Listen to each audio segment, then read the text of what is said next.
He has died as a brave man should, said the emperor, and that is in deciding the battle. France loses one of her best officers.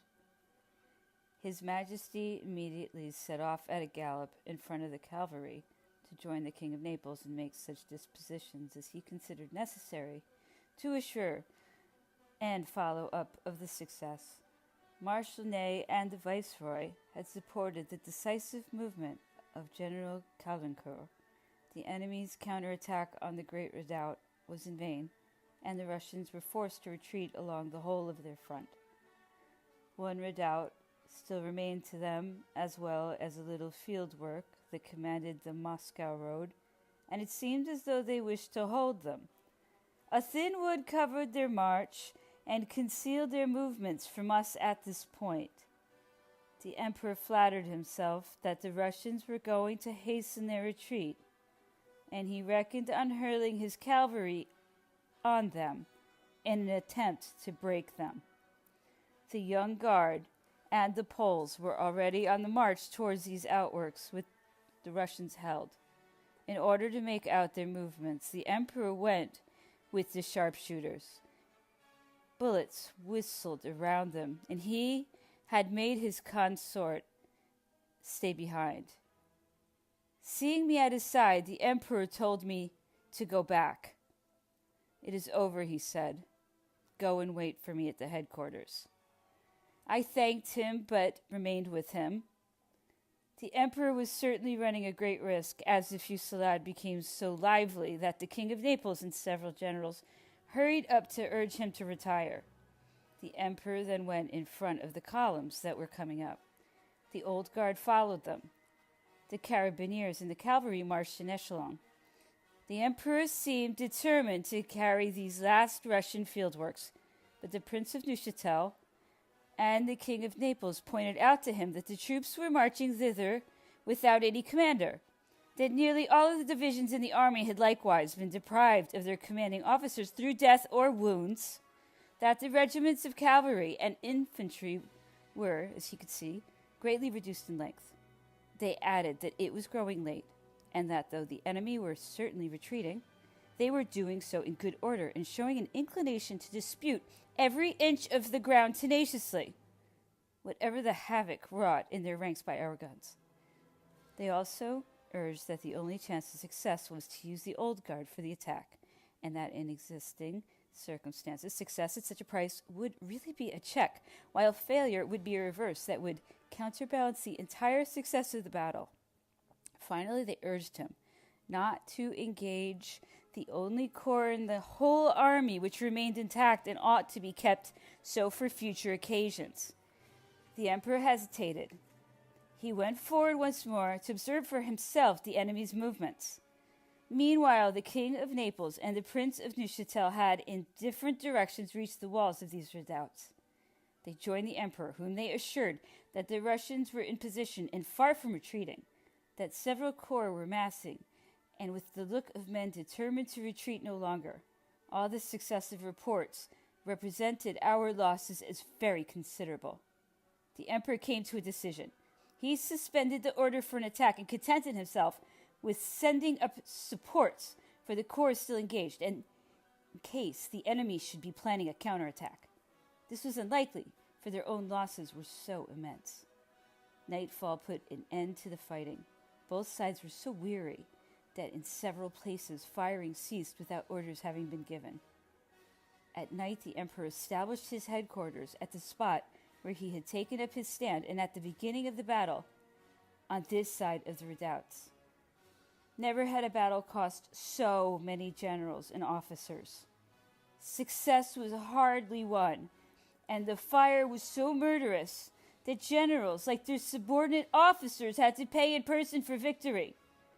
We did all we could for the wounded whilst the battle was raging and during the night that followed, but most of the houses in the vicinity of the battlefield had been burned during the day, and in consequence many casualty stations passed the night without shelter. There were very few prisoners. The Russians showed the utmost tenacity. Their field works and the ground they were forced to yield were given up without disorder. Their ranks did not break, pounded by the artillery, sabred by the cavalry, forced back at the bayonet point of our infantry. Their somewhat immobile masses met death bravely, and only gave way slowly before the fury of our attacks. Several times the emperor repeated that it was quite inexplicable to him that the redoubts and positions so audaciously captured and so doggedly defended should yield us so few prisoners. Several times he asked of the officers who came with reports of our successes where the prisoners were who ought to have been captured. He even sent orderlies to the various positions to make sure that more had not been taken. These successes, yielding neither prisoners nor trophies, made him discontented. Several times he said to the Prince of Neuchatel and me, "These Russians let themselves be killed like automatons. They are not taken alive. This does not help us at all. These citadels should be demolished with cannon." That night the enemy began their retreat in plain view. Orders were given for the army to follow their movements. At dawn on the following day, September 8th, there were only Cossacks in sight, and they were 5 miles away from the battlefield. The enemy had taken with them the great part of their wounded, and we had only the few prisoners I have mentioned, 12 guns from the redoubt captured by my unfortunate brother, and 3 or 4 other pieces taken in line by our troops during their first attack. From the early morning, the emperor was out in all parts of the battlefield supervising with the utmost care the collection and removal of the wounded, Russian as well as French. Never was a battlefield so thickly strewn with dead. In the village round which the attack had centered, the Russian dead lay in heaps. On the plateau behind it, the ground was covered with corpses of Litovsky and Ismailovsky's guard, slaughtered by our guns. The emperor carefully examined every portion of the battlefield, the positions of each corps, the movements they had made, the difficulties they had had to overcome. At each point he demanded minute details of everything that happened, dealt out praise and encouragement, and was greeted by his troops with all their wonted enthusiasm. The emperor took stock in detail of all the works thrown up by the Russians. I cannot describe my feelings as I passed over the ground which had been dyed by my brother's blood. If the eulogies and the justice rendered by an entire army to the memory of the brave man could have consoled me, I ought to have peace in my heart. After completing his reconnaissance, the emperor galloped off to the advance guard. According to reports which he had received that morning from the King of Naples, there were none but Cossacks to be seen. A very small number of stragglers were rounded up. The enemy had not abandoned so much as the cart. The king mounted on passing Mojasek and made the emperor agree to establish headquarters there that evening. But when he arrived before the town, he found it strangely held by enemy infantry and a large body of cavalry. A late start had been made, and the day was declining. Not to be able to reconnoiter the position, we were obliged to come to a halt. The emperor established himself in the village in front of the Moyaisk. The enemy evacuated the town during the night, and our troops entered it by the next day at dawn. The emperor went into the town toward noon. He was very much preoccupied, for affairs in Spain were weighing him down, just when those in Russia, despite the victorious battle, were far from satisfactory. The state of the various corps which he had seen was deplorable. All were sadly reduced in strength. His victory had cost him dear. When he had come to a halt on the previous evening, he had felt convinced that this bloody battle, fought with an enemy who had abandoned nothing in their retreat, would have no result beyond allowing him to gain further ground. The prospect of entering Moscow still enticed him, however, but even that success would be inconclusive so long as the Russian army remained unbroken. Everyone noticed that the emperor was very thoughtful and worried, although he frequently repeated, "Peace lies in Moscow. When the great nobles of Russia see us masters of the capital, they will think twice about fighting on.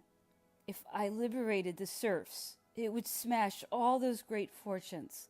The battle will open on the eyes of my brother Alexander, and the capture of Moscow will open the eyes of his nobles.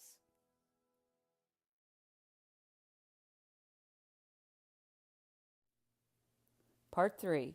Moscow. Moyasik was nothing but a vast hospital. Generals, officers, privates all arrived there seeking the help which none could give. The army continued its movement until September 11th. Marshal Ney, in command of the advance guard, was 5 leagues from Moyasik, along the road to Moscow, and the King of Naples a little further on. This retreat resulted in only a few prisoners. The emperor had halted to give the troops some rest and to carry out the reorganization necessary in case there should be a second battle. On the 13th, when the whole army was again on the move, the emperor halted all the columns. Our cavalry were so exhausted that they could not push their reconnaissance to any distance, and the moment we knew so little of the enemy's movement that, doubtful as to the direction taken by Kutuzov, of whom there was no news, the emperor judged it advisable to pause.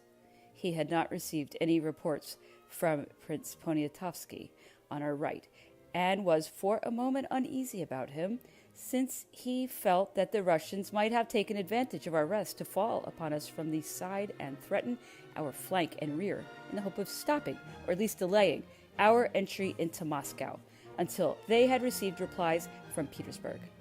The emperor still inferred that the enemy desired to propose a settlement whilst offering battle too. Officers were sent out one after the other in all directions. The King of Naples was ordered to make a strong reconnaissance along the Kaluga road. At last the emperor was reassured, and the army resumed its march. He was delighted to learn that the enemy, encumbered with wounded and baggage, were taking the Moscow road, where, according to various reports, outworks had been thrown up in preparation for a second battle. The Prince of Neuchatel told me that the emperor was amazed at the King of Naples receiving no proposal from the enemy, who, notwithstanding their reinforcement by the militia and the recruits, had done nothing to put themselves in an attitude of defense. From that he inferred, and he repeated it more than once, that the Russian army had lost far more heavily at Borodino than had been supposed, and that it would be in no position to continue the campaign that year. Since the battle, the emperor had spoken to scarcely one of his entourage. He seemed to be in continual anxiety. At 10 o'clock in the morning of the 14th, the emperor was on the heights overlooking Moscow, called the Sparrow Hills, when he received a note from the King of Naples informing him that the enemy had evacuated the city and that a Russian staff officer had been sent with a flag of truce to ask for a suspension of hostilities while the troops were crossing the city. The emperor agreed to this, but ordered the king to follow the Russians step by step, to force them as far away as possible, once they were outside the barriers. He likewise enjoined him not to enter the city, but to go around it, if he could. He instructed the king to send him as soon as might be a deputation of the city authorities, who were to meet him at the city gate. Shortly afterwards, he ordered General Durolnel, whom he had appointed governor, to enter the city with as many picked gendarmes as he could muster, establish order there, and take possession of the public buildings.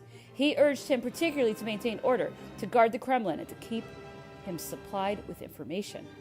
The general was especially enjoined to hasten the deputation of city authorities which the King of Naples was to collect. This, the emperor said, would give the inhabitants of the town the best possible guarantee for their tranquility. Not imagining for a moment that this deputation would fail to appear or that he would receive no news, a natural omission, considering the distance to be covered, the emperor reached the barrier of the moat at noon and dismounted there. He grew impatient. He sent out fresh officers every minute, and he kept calling for a deputation or some citizens of note. At last, one after the other, reports came from the king and General Durolnel. Far from having found any of the civic authorities, they had not been discovered so much as a single prominent inhabitant. All had fled. Moscow was a deserted city where one came across none but a few wretches of the lowest class. Step by step, the King of Naples followed the retreat of the enemy's rear guard, and the Russian officer in command could not speak highly enough of his courage, though he protested against his Majesty's temerity. Such is our admiration of you, he said, that our Cossacks have passed word round that no one is to fire a shot at so brave a prince. However, one of these days, he added, you will meet with misfortune. He urged the king to be sparing of courage so fine as his. A certain amount of time was gained in the exchange of such compliments, and they were dispensed all the more lavishly, as the king seemed to welcome them. Wishing to make some gift to so courteous a foe, his majesty asked his staff if one of them could not lend him some piece of jewelry. Monsieur Gargot, the orderly officer who was attending him in order to carry out the emperor's scheme of liaison, offered his repeater, which the king hastened to present to the Cossack officer. While waiting for information, the emperor had spent his time in reconnoitering in various directions. The hills were commanded Moscow on that side.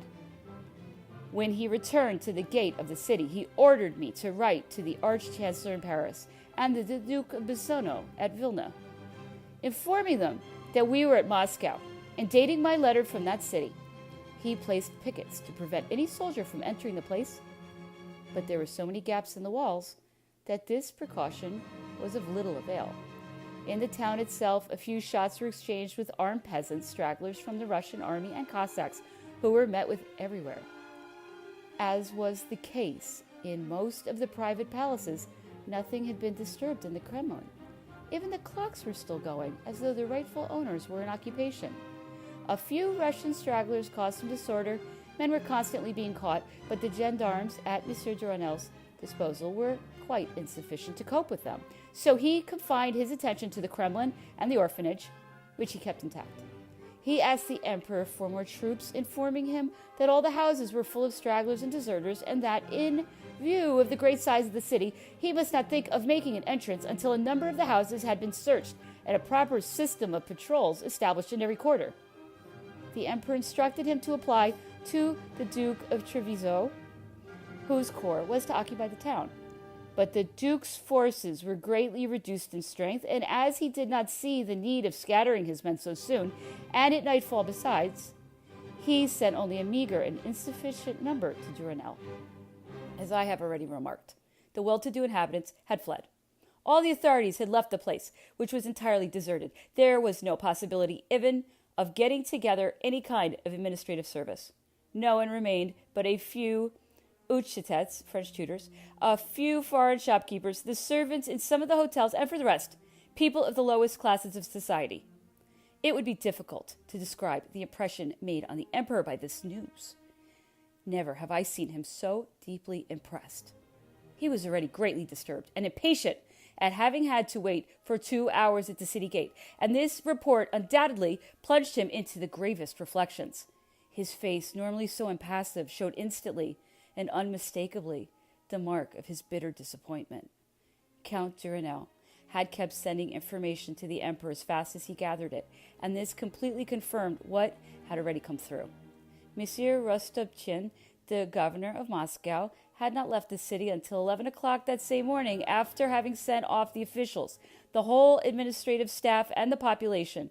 A very small number of householders and some 1,000 or so of the people of the lowest classes had stayed behind, simply because they did not belong to overlords and because their ignorance prevented them from knowing where to go. Most of the houses were as deserted as the streets. The governor had kept from the inhabitants any news of the loss of the battle, and had not even said anything about the projected evacuation of the town until the last moment. Only a small portion of the archives and valuables could be taken away. Some arms remained in the arsenal, and a few soldiers and militia were hidden in the houses. These men were armed, and the militia were little better than savages. Duranel accordingly urged the emperor once again not to enter the city.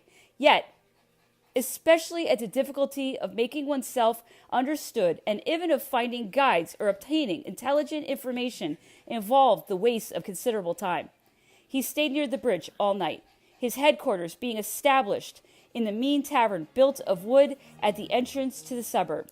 The king of Naples, who was in pursuit of the enemy, sent word to the emperor that numerous stragglers were being caught, and that they all said the army was being disbanded, that the Cossacks openly declared that they would fight no more, and that the army was headed for Kazan. He confirmed what had been learned in the city, that Kutuzov had kept silence as to the loss of the battle and the retreat on Moscow until the previous day, and that the authorities and inhabitants of the city had taken flight that same evening. And even on the day of our arrival, he told us that the governor, Rostopchin, had not heard of the loss of the battle until 48 hours before our entry into Moscow. That up until that moment, Marshal Kutuzov had talked of nothing but success, of his skillful maneuvering, and the damage he had done to the French. The King of Naples confidently expected to seize part of the enemy convoys, and felt certain of being able to break up their rear guard. So completely disheartened did he believe the Russians to be. He repeated these particulars in all his dispatches, and likewise insisted that the Cossacks were demoralized and were on the point of quitting the Russian army. All these details delighted the emperor and restored his cheerfulness. He had not received any proposals at the gates of Moscow, but the actual state of the Russian army, its discouragement, the discontent of the Cossacks, the impression certain to be caused by Petersburg by the news of the occupation of the second capital of Russia. All the happenings which Kutuzov had doubtless concealed from the Tsar, just as he had kept them from Rostopchin, all these things, said the emperor, must surely lead to peace proposals. He made no comment on Kutuzov's march on Kazan. About 11 o'clock in the evening, news came that the bazaar was on fire. The Duke of Treviso and Count Duranel went to the spot, but in the darkness it was impossible to cope with this conflagration, for there was nothing at hand, and no one knew where to find pumps and hoses. The inhabitants and soldiers pillaged such shops as they had time to enter. During the night, there were 2 small outbreaks of fire in the suburbs also, at some distance from that where the emperor was quartered, but they were attributed to carelessness in lighting campfires, and orders were given to redouble vigilance. These accidents having no immediate sequel, little importance was attached to them. The guard was ordered to furnish sentry posts for various points. The Duke of Treviso and Monsieur Duranel, who were constantly in the saddle, did all they could to ensure the tranquility of the vast city.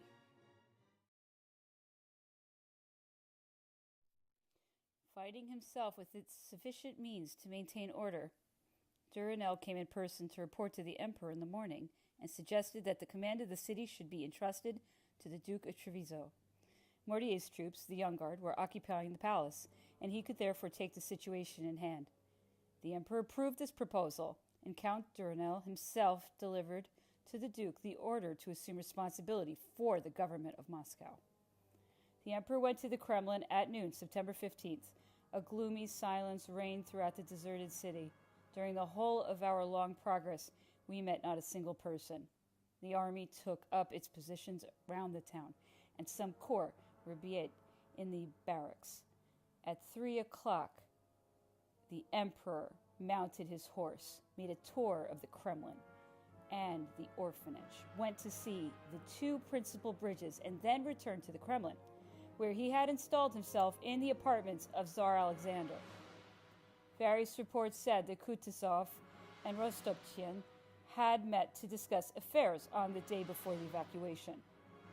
Rostopchin was said to have proposed the destruction of the city, but Kutuzov had been opposed to this step and had been so indignant at the suggestion and at the other measures desired by the governor that he had gone away in a rage. From other details, it seemed that these 2 personages, who disliked each other, rarely met. That Kutuzov had left Rostopchin as ignorant as he had left the Tsar up to the very last moment, for in Moscow, as in Petersburg, a Te Deum had been sung for the supposed victory of the Russian arms.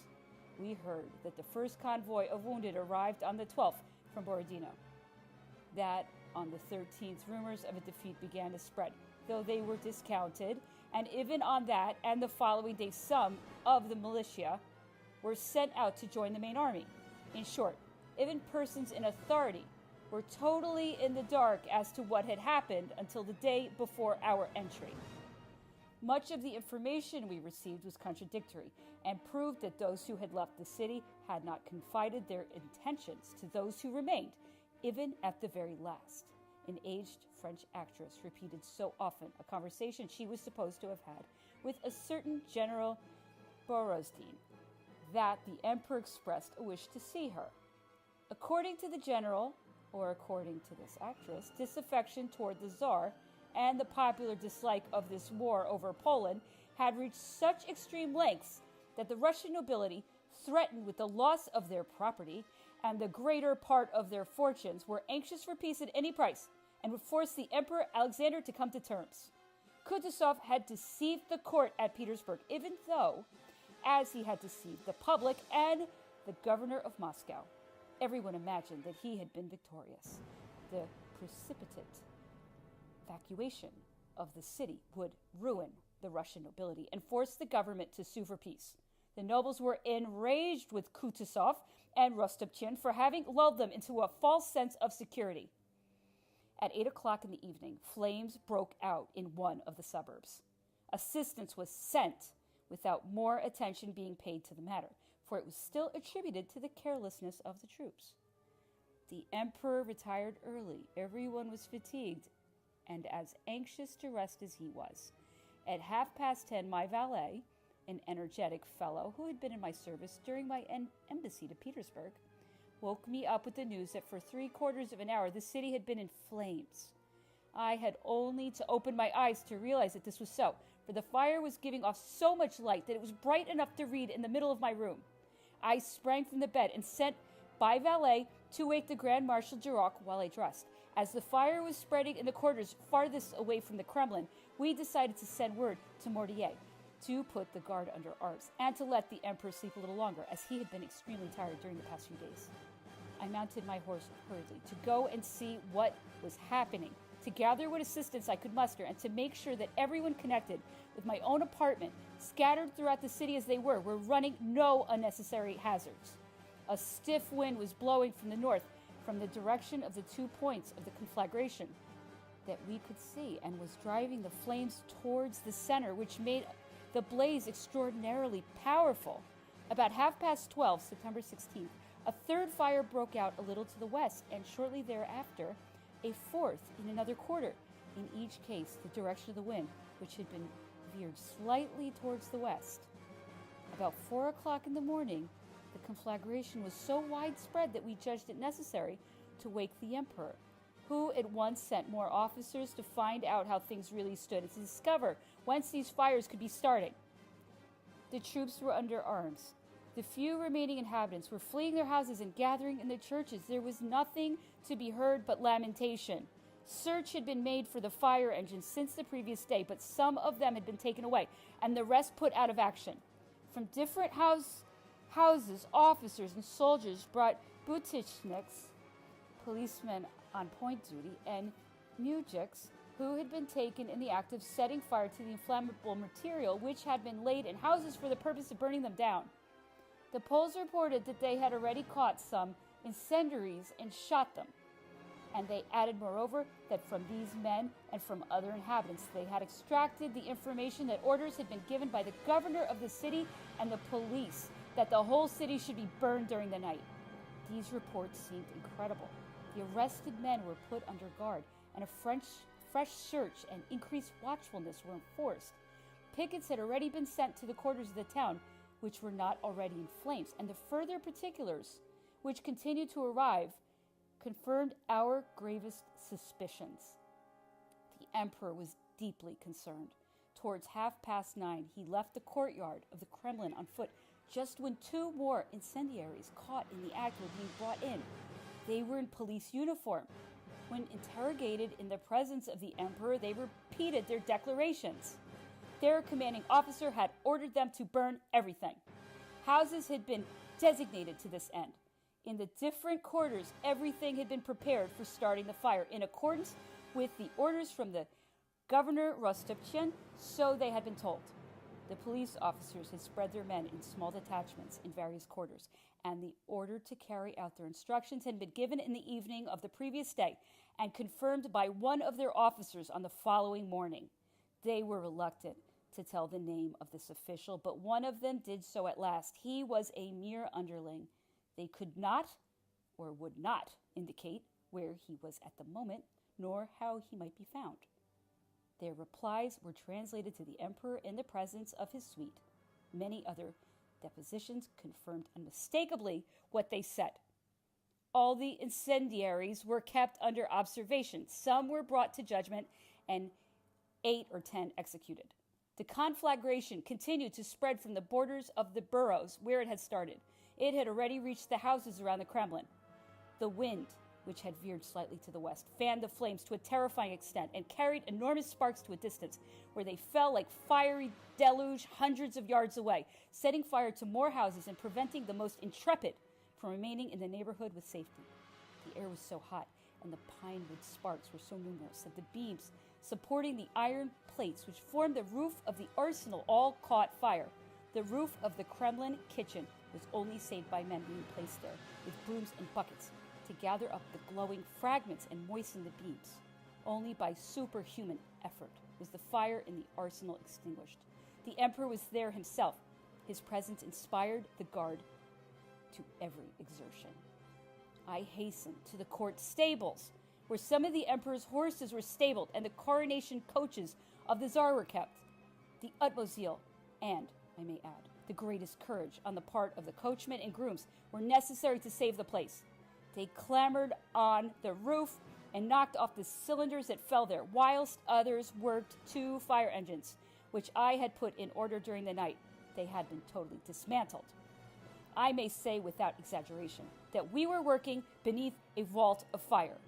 With these men's help, I was able to save the beautiful Galitzin Palace and 2 adjoining houses, which were already in flames. The emperor's men were ably assisted by Prince Galitzin's servants, who displayed the utmost devotion to their master's interests. Everyone did his best to further the measures we took to check this devouring torrent of flame, but the air was charged with fire. We breathed nothing but smoke, and the stoutest lungs felt the strain after a time. The bridge to the south of the Kremlin was so heated by the fire, and the sparks falling on it, that it kept bursting into flames, although the guard, and the sappers in particular, made it a point of honor to preserve it. I stayed with some generals of the guard and aides de camp of the emperor, and we were forced to lend a hand and remain in the midst of this deluge of fire in order to spur on these half-roasted men. It was impossible to stand more than a moment in one spot. The fur on the grenadier's cap was singed.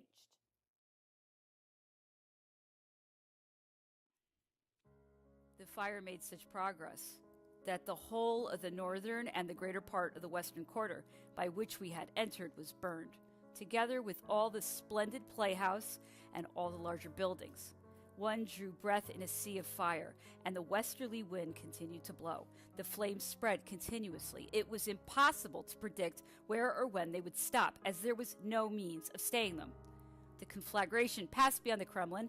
It seemed that the river would surely save all the district lying to the east. About 4 o'clock in the afternoon, while the fire was still raging, the emperor began to think that this great catastrophe might be connected with some movement of the enemy, even though frequent reports from the King of Naples assured him that the Russians were still retreating along the Kazan road. The emperor therefore gave orders to leave the city and forbade anything to be left within its walls. Headquarters were established at the Petrovskoye Palace on the Petersburg Road, a country mansion where the czars were accustomed to take up residence before making their solemn entries into Moscow for their coronations. It was impossible to proceed thither by the direct road on account of the fire and the wind. One had to cross the western part of the town as best one could, through ruins, cinders, flames even, if one wanted to reach the outskirts. Night had already fallen when we got there, and we spent the following day in the palace. Meanwhile, the fire continued with renewed violence, but a part of the quarter between the Kremlin and the Petrovskoye, where headquarters and the guard were was saved. The emperor was deep in thought. He spoke to no one. The existence of inflammable fuses, all made in the same fashion and placed in different public and private buildings, is a fact of which I, as well as many others, had personal evidence. I saw these fuses on the spot, and several were taken to the emperor. They were also found in the corridor by which he entered the city, and even in the imperial bedroom in the Kremlin. Monsieur Duranel, the Duke of Treviso, Count Dumas, and many others observed them on their entrance, but paid no further attention, for they were far from thinking that the governor and the government had any ambition, as the emperor said, to go down to posterity as a modern Erostratus. The examination of the police, rank and file, and further admission by the police officer who was caught on the day we entered the city all proved that the fire had been prepared and executed by the Lord Count Rostopchin. This police officer, whom Baron Lilornia had discovered in the city while looking for the deputation His Majesty had expected, was a simpleton who knew all that was afoot and was very candid in all his avowals, as was proved by many reports. He supplied details about the preparation for that fire, which left no further doubt as to the governor's orders, and in time shed the fullest light on the matter. Of the various incendiaries who were brought to judgment, some were executed and others left in prison, hapless victims of their obedience to their superiors and the orders of a madman, as the emperor said. Baron Lilornia's police officer, from whom at first, for lack of a better, he had drawn 1,000 bits of information, was so terrified at the outset that he appeared to be slightly deranged. Such, at least, was the impression left by his statements. His revelations seemed to be delusions of a demented man, and at the time no heed was paid to them. This unfortunate fellow kicked his heels for some time in the custody of the guard, where he was left when he was no longer needed. After the outbreak of the fire, his first statements were recalled. It was also remembered that when he had seen the first small fire break out, which was attributed to some campfires having been lit too near the wooden houses of the quarter, he had announced that before long there would be many other outbreaks. And when the main conflagration started, he exclaimed that the whole city would be burned, orders having been issued to that effect. In fact, all we had imputed to the disordered mind actually came to pass, so he was questioned anew. To what he had already told us, he now added, in confirmation of what several other incendiaries had informed us, that on the day before Governor Rostopchin's departure, several police officers were summoned to a particular locality, which he designated, other depositions confirm this, where they received orders to prepare for burning the city, that they had been instructed to be ready to carry out this order as soon as the signal was given, and that subsequently, after every meeting, the chiefs of police named a new rendezvous where the subordinates were to make their reports. On the appointed day, each senior officer had received the order at the time decided on by the governor and had transmitted it to the subordinates in his district for them to carry out. The fire engines had been taken away by firemen, and those that they had not been able to harness up had been deliberately made unfit for action and hidden away. Before entering Moscow, the emperor had intended not to take up his residence in the city. The fire and the consequent destruction of part of the supplies seemed likely to make him follow this first impulse. In fact, everything was ready for a withdrawal, and for a time Prince of Neuchâtel imagined that this would be carried out. But the successive reports from the King of Naples as to the breakdown of the Russian army, and dispatches in which he drew pictures of the results which he hoped for and promised because of it, soon made the emperor modify these arrangements. The king always saw the Russian army in flight along the Kazan road, the men deserting, disbanding in troops, the Cossacks ready to leave the army, some even disposed to make common cause with the victorious French. The Cossack chieftains overwhelmed the King of Naples with continual flattery, and he never ceased to give them tokens of his munificence. The vanguard had no heed to flight. The Cossack officers took instructions from the king as to the direction in which he wished to march, and where he desired to establish his headquarters. From the moment his outposts arrived, they were practically taken care of, to see that nothing went amiss. Out-and-out blandishments were resorted to gratify the king, and those marks of deference delighted him greatly. Accordingly, the emperor put small faith in his dispatches. Those marks of deference looked suspicious to him. He saw that the king was being made a fool of, and that he told him to distrust Kutuzov's pretended march on Kazan. The emperor could not fathom this movement of the army. This affectation of regard for the king, these exaggerated accounts of the enemy's breakdown and the discontent of the Cossacks, appeared to him as proofs of underhand work. Although such circumstances, if true, would have delighted him, he saw them for what they were: blinds to deceive the king as to what was really afoot, or baits to draw him into some trap. On September 18th, the emperor returned to the Kremlin. His departure from Moscow had been the signal for outbreaks of the gravest disorder. Such houses as had been saved from the fire were pillaged. Such unfortunate inhabitants as had remained were ill-treated. Shops and wine cellars were forced open, and thence flowed every excess, every crime that can result from the drunkenness of soldiers who have got out of their superiors' control. The city rabble, taking advantage of this disorder, began pillaging too, and led the troops to the cellars and vaults and anywhere else that they thought might have been used to conceal property, in the hope of sharing the pillage. Those army corps, not actually the city, sent in detachments to secure their portion of the victuals and booty. The result of this systematic search can be guessed. All kinds of supplies were found, and plenty of wine and brandy. The grain and fodder warehouses along the quays had accepted the fire. The army horses had been so short a provender between Smolensk and Gat that from the battle until we reached Moscow, that everyone hastened to forage for them and got enough hay during the 2 days of the 15th and the 16th to last several months. Part of these provisions were consumed in the houses as they were found, and it was thanks to the surplus that we were able to live in abundance until our departure from the city, and even to keep the men and horses alive during part of the retreat. As soon as he returned to Moscow, the emperor began to busy himself with clearing the French army in the eyes of Petersburg from the odium of having caused the fire, which they had done their utmost to extinguish, and from which self-interest alone was sufficient to exonerate them.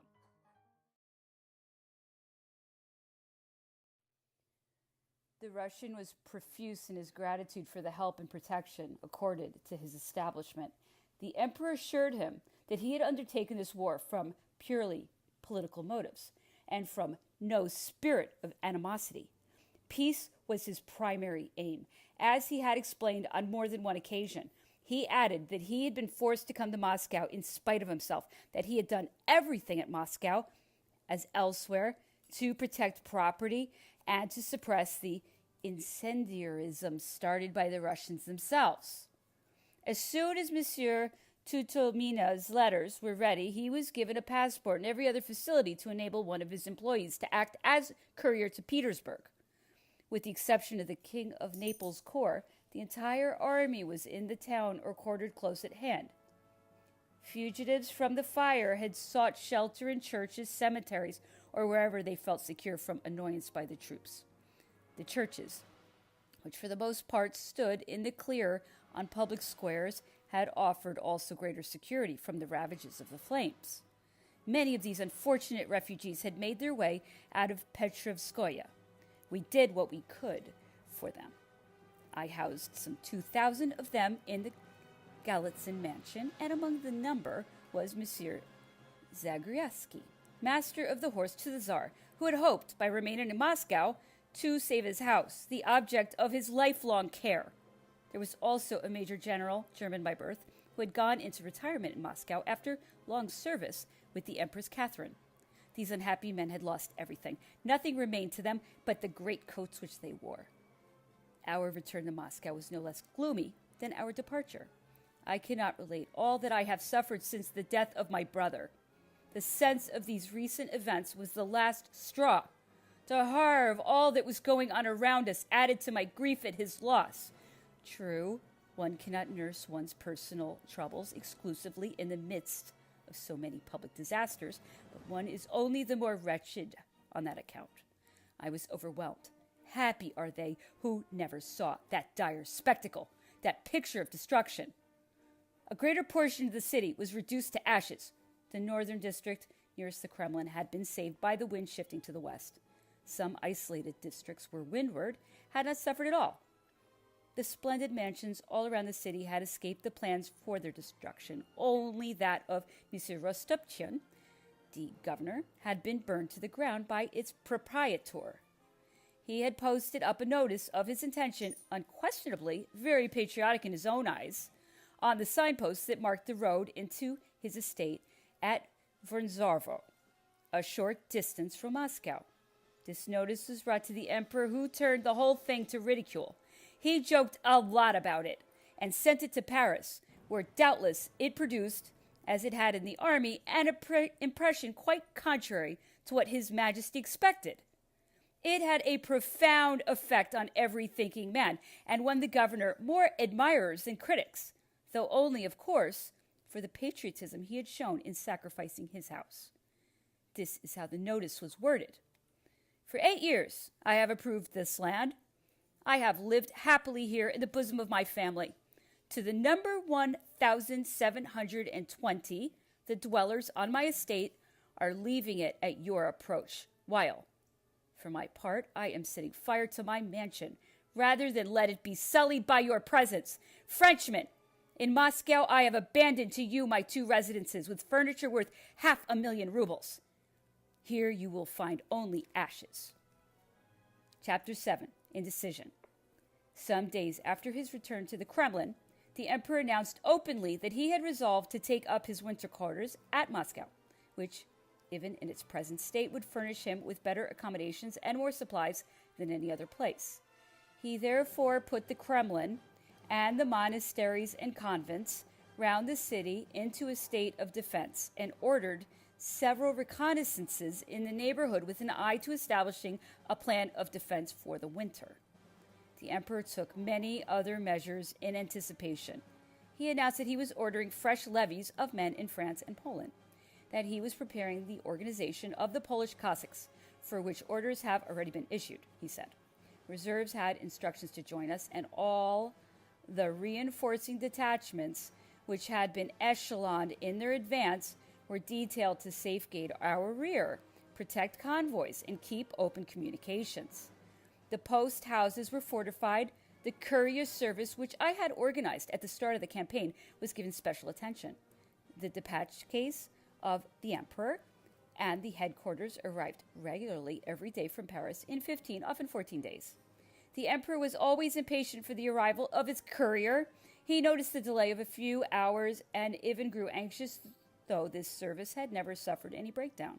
The Paris portfolio, the packets from Warsaw and Vilna, were the thermometer of the emperor's good or bad humor. It was the same with all of us, for everyone's happiness depended on the news from France. Small consignments of wine and other objects arrived. Officers, surgeons, and administrative officials also came to join the army. The reports from the officers in command of the principal points in our lines of communication were reassuring. It was easy to travel from Moscow as from Paris to Marseille. Yet everyone was loath to resign himself to passing the winter so far from France, whither all eyes and thoughts continually turned. We had been spoiled by the emperor's previous campaign, when peace had always been brought with a few months' toil. Except in the Prussian and Polish campaigns, winters had always been spent in France. And recollections of Osterode and Gutstadt, of the snows of Pultusk and Bratsnitz campaign of 1807, brought only somber reflections. Some, myself among the first, doubted whether the emperor really intended to pass the winter in Moscow. The immense distance between ourselves and Poland would give the enemy too many opportunities of harassing us, and there seemed 1,000 other considerations against carrying out this plan. On the other hand, the emperor busied himself with so many precautions, discussed them in such positive terms, and seemed to regard them as so essential to the success of his enterprise, if peace were not secured before the winter, that most of the incredulous among us ended by believing that he intended to go through with his plans. At that time, even the Grand Marshal and the Prince of Neuchatel seemed convinced that we should remain in Moscow. Everyone laid plans accordingly and collected furniture and anything else abandoned in the city that might be useful for consolidating his domestic arrangements. Wood and forage were collected. In short, everyone acted as though he would certainly have to pass in Moscow for 8 months that must elapse before spring. For my part, I must confess that in the emperor's glibness in talking of this plan, as well as in the measures he took for carrying it out, I only saw the desire to give a turn to public opinion, to ensure the collection of provisions, and above all, to support the overtures he had made. Nobody knew of these overtures. Monsieur Tutumina had kept the secret as faithfully as Monsieur Lelorgna, who had been entrusted with the second attempt. But the emperor let fall a few words to the Prince of Neuchâtel as to the nature of his proposals. As he had later admitted, the emperor felt certain that his overtures, made partly to emphasize the fact that the French had had no hand in the burning of Moscow and had done all in their power to check its ravages, and partly to prove his readiness to enter into an agreement, would elicit a reply and even proposals for peace. The burning of Moscow had roused serious reflections in his mind, though he did his utmost to banish from his thoughts the consequences implicit in such action on the part of the Russians, and the scant hope that the Russian government were disposed to make peace. He was always eager to believe in his star, and that Russia, wearied of war, would seize any occasion to bring the struggle to an end. I think indeed that the Emperor Napoleon would have been very amenable in the matter of conditions at that moment, for to make peace was the only way out of his predicament. He made his advances as if actuated by generosity, under the impression that he was outwitting Petersburg as regards to his true motives. He tried to make believe that the fear of his proving too exigent had prevented proposals reaching him. In this way he hoped to extricate himself from the embarrassing situation in which he had placed himself. It was in this hope of an imminent peace that he prolonged his unfortunate sojourn at Moscow. The splendid weather and the mild temperature that continued so late that year helped to mislead him. Perhaps it had also been his intention to make his winter quarters in Russia before his rear should be threatened and attacked. In that case, as he said, Moscow was by its name a political position, and by the number and nature of its extant buildings and resources, a military position preferable to any other if he remained in Russia. In the intimate circle, the emperor conversed, acted, and issued orders, all on the presumption that he was going to stay in Moscow, so that even those most closely in his confidence entertained no doubt on the matter for some time. Such was our situation 10 or 12 days after our arrival, and everybody believed that we were staying in Moscow up to the very moment when our artillery convoys were attacked and our couriers delayed. At last, seeing the season so advanced and still no preparations made for our departure, I too doubted whether Moscow would be evacuated voluntarily. To me it seemed impossible that the emperor should think of a retreat when the frost set in, especially as no measures had been taken to cross the ice, although some idea of what a Russian winter meant could have been gleaned from what had happened at Osterode and in Poland, and besides, the memory of 1807 furnished an idea of the emperor's tenacity of purpose. Every day some discovery was made in shops and cellars where stuffs, cloths, and furs were concealed, and everyone purchased what he thought necessary for the winter. This precaution proved to be the salvation of those who took it. I paid the wages of almost all those employed in my department and issued orders that all their greatcoats should be lined with fur, or at least provided with fur collars if they could not buy large enough pelts. I also gave orders that fur hats and gloves should be made. On my arrival, too, I organized a number of workshops for adding to the means of support of biscuits and fodder. I had a large stock of horseshoes made up sharp for travel on ice. In a word, I took every possible precaution against such difficulties as might be encountered in winter operations. And to these measures, I owed the satisfaction of being able to transport my sick and my vehicles in safety as far as Vilna. As soon as he returned to Moscow, the emperor gave orders for parades to be held in the court of Kremlin. A cookhouse service had been organized and great activity expended on building ovens. The defensive works were pushed forward vigorously, and a portion of the Prince of Ekmul's corps was quartered in the city. The immense fields of vegetable, especially cabbages, surrounding the town were carefully cut. Numerous stacks of hay were also brought in, and the potato fields within a radius of 2 or 3 leagues were cleared. The transport wagons were in constant use. I organized a body of men to run a mill for the emperor's household, as flour was beginning to be scarce. I had a large supply of biscuits baked and a considerable number of sledges constructed. In short, I had everything in readiness for either a prolonged sojourn in the city or an immediate departure. The hospitals were well organized. I established one for the household in a wing of the Kremlin. A great number of unfortunate fellows who were already enfeebled by excessive fatigue had been attacked by nervous fevers. The overtures for peace, which Monsieur Tutelmine had forwarded to Petersburg, was considered there as proof of the state of the embarrassment in which the Russians already suspected we were. While the proposals were under discussion, the emperor busied himself, as I have said, with all his wonted activity. Night and day were one to him. Paris and France were the object of all of his thoughts, and couriers were constantly setting off with decrees and decisions dated from Moscow. Accustomed as he was to dictate peace on his arrival at the palaces of the sovereigns, whose capital he had conquered, he was amazed by the silence of his adversary. The more this silence testified to the enthusiasm of the Tsar and the exasperation of his people, the more Emperor Napoleon was convinced that peace could only be made at Moscow. His moderation ought to conciliate everyone. He had cleared himself of blame for the fire. He had even done all in his power to arrest the disaster. It is difficult to see, he said, any special motive for animosity that should prevent us from coming to an understanding. Having reached the ancient capital of Russia, it would seem a political defeat to leave it without having signed the preliminaries for peace, no matter how advantageous another position would be from a military point of view. Europe is watching and would regard our waiting for a sure success in the spring as sure proof of a reverse today that might entail grave consequences. The emperor was from that time prepared to evacuate Russia and content himself with enforcing some measures against English commerce to save the honor of his arms.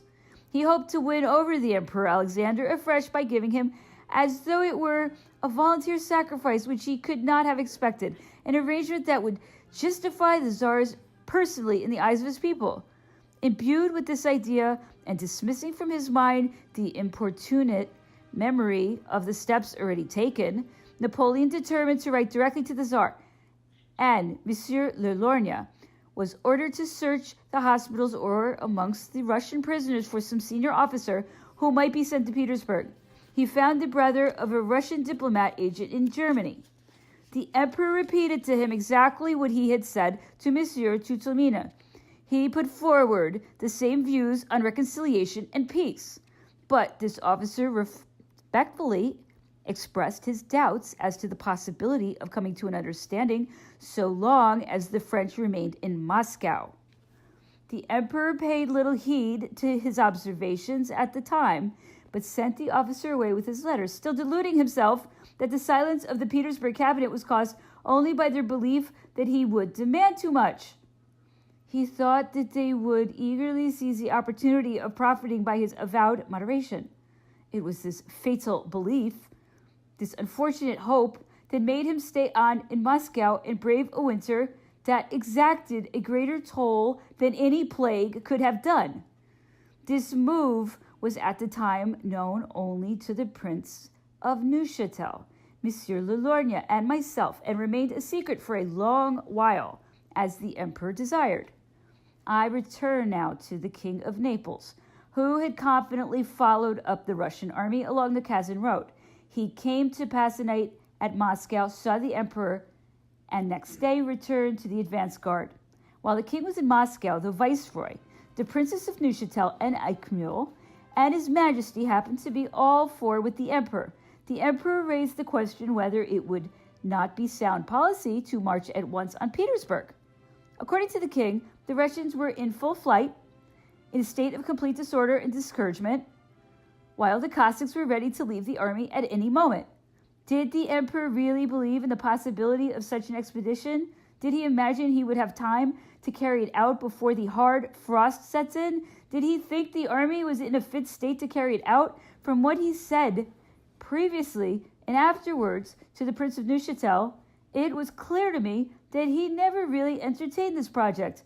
Impracticable in view of the state of our artillery and cavalry, while Kutuzov was so close to us with a well-organized army and numerous cavalry. The viceroy and the marshals were less deluded than the king regarding the supposed disorder of the Russians. They dwelt on our army's need of rest and on the necessity of ensuring as soon as possible good winter quarters for its reorganization. The emperor would have liked to give a turn to the opinion held by the army to distract it from its losses by persuading it that it was still fit for any undertaking. He would have liked to disperse the echoes from Petersburg, which lingered in Moscow, and was anxious to know what was in the minds of the intelligent men in the army. There was no further question of this project, and we stayed in Moscow. The Russians diverted the king with talk, paralyzed his activity by their solicitous attentions, and the advance guard, wholly occupied in the exchange of compliments, made scarcely any progress from day to day. This was all the more to the taste of our troops, who regretted every step that took them further from the Moscow cellars and all the good things that were being enjoyed by those who remained in the city. Thanks to their nearness to the capital, they were still able to participate every day in these things, for it was possible to send in daily messengers to procure provisions. Reluctant to place himself at too great a distance, and doubtless not realizing the importance of the emperor's orders, the king acted in a leisurely way and made slight daily advances, merely changing his position from one place to another. I am repeating what I heard at the time from the emperor. To justify his slowness, the king repeated that he was humoring the Cossacks, who no longer wished to fight against us, that he might have attacked them, though they would not fire on our troops. In short, that they were no longer defending themselves, but were actually on the point of leaving the Russian army. He added, moreover, that he found the peasants very discontented, and many of them already talking of gaining their freedom. The Prince of Neuchâtel showed me 2 of these letters. The emperor let me see 3 or 4 more, all containing the same details, and asked me what I thought. I think they're fooling the King of Naples, I said. The emperor and the prince thought likewise. Seeing the uselessness of his repeated orders to the king that he should push the enemy vigorously and send reconnaissances to find out where Kutuzov was and unmask his movements, the emperor formed a corps for the Duke of Istria, composed of Davout's infantry and the cavalry of the guard, to which he joined La Houssaye's division. The King of Naples, who finally had recognized his error, began to carry out the movement on Kaluga ordered by the emperor. Up to this time, he had kept in constant touch with the Cossacks. Having given them his watch and his jewels, he would even have given them the shirt off his back had he not discovered that the good Cossacks were playing with him and keeping him on the Kazan road, while the Russian army, masked by their maneuvers, had been on the Kaluga road for 5 days. They had made their march at night, lit up by the flames of the burning capital. By September 23rd, our convoys were already somewhat disturbed. The pourparlers between our advance guard and the Cossacks were still being carried on, and the emperor was so displeased that he forbade their continuance. The purport of these conversations was repeated in Moscow and came back to the emperor, and the matter seemed so grave that he gave it his particular attention. He was especially suspicious of what was talked about with regard to General Sebastian's corps. These communications, said the emperor, are made for no other purpose than to alarm the army about its remoteness from France and the climate and the winter. I know it is being said that this is an unjust war, that it is impolitic, and my attack on the Russians an act of iniquity. My soldiers are being told of the peaceful aims of the Tsar, of his moderation and his liking for the French. By their smooth speeches, the Russians are trying to turn our brave fellows into traitors, to paralyze the courage of stout-hearted men and to gain partisans for their cause. Murat is the dupe of men far more astute than himself. I will have the first man who speaks with the enemy shot, even if he be a general."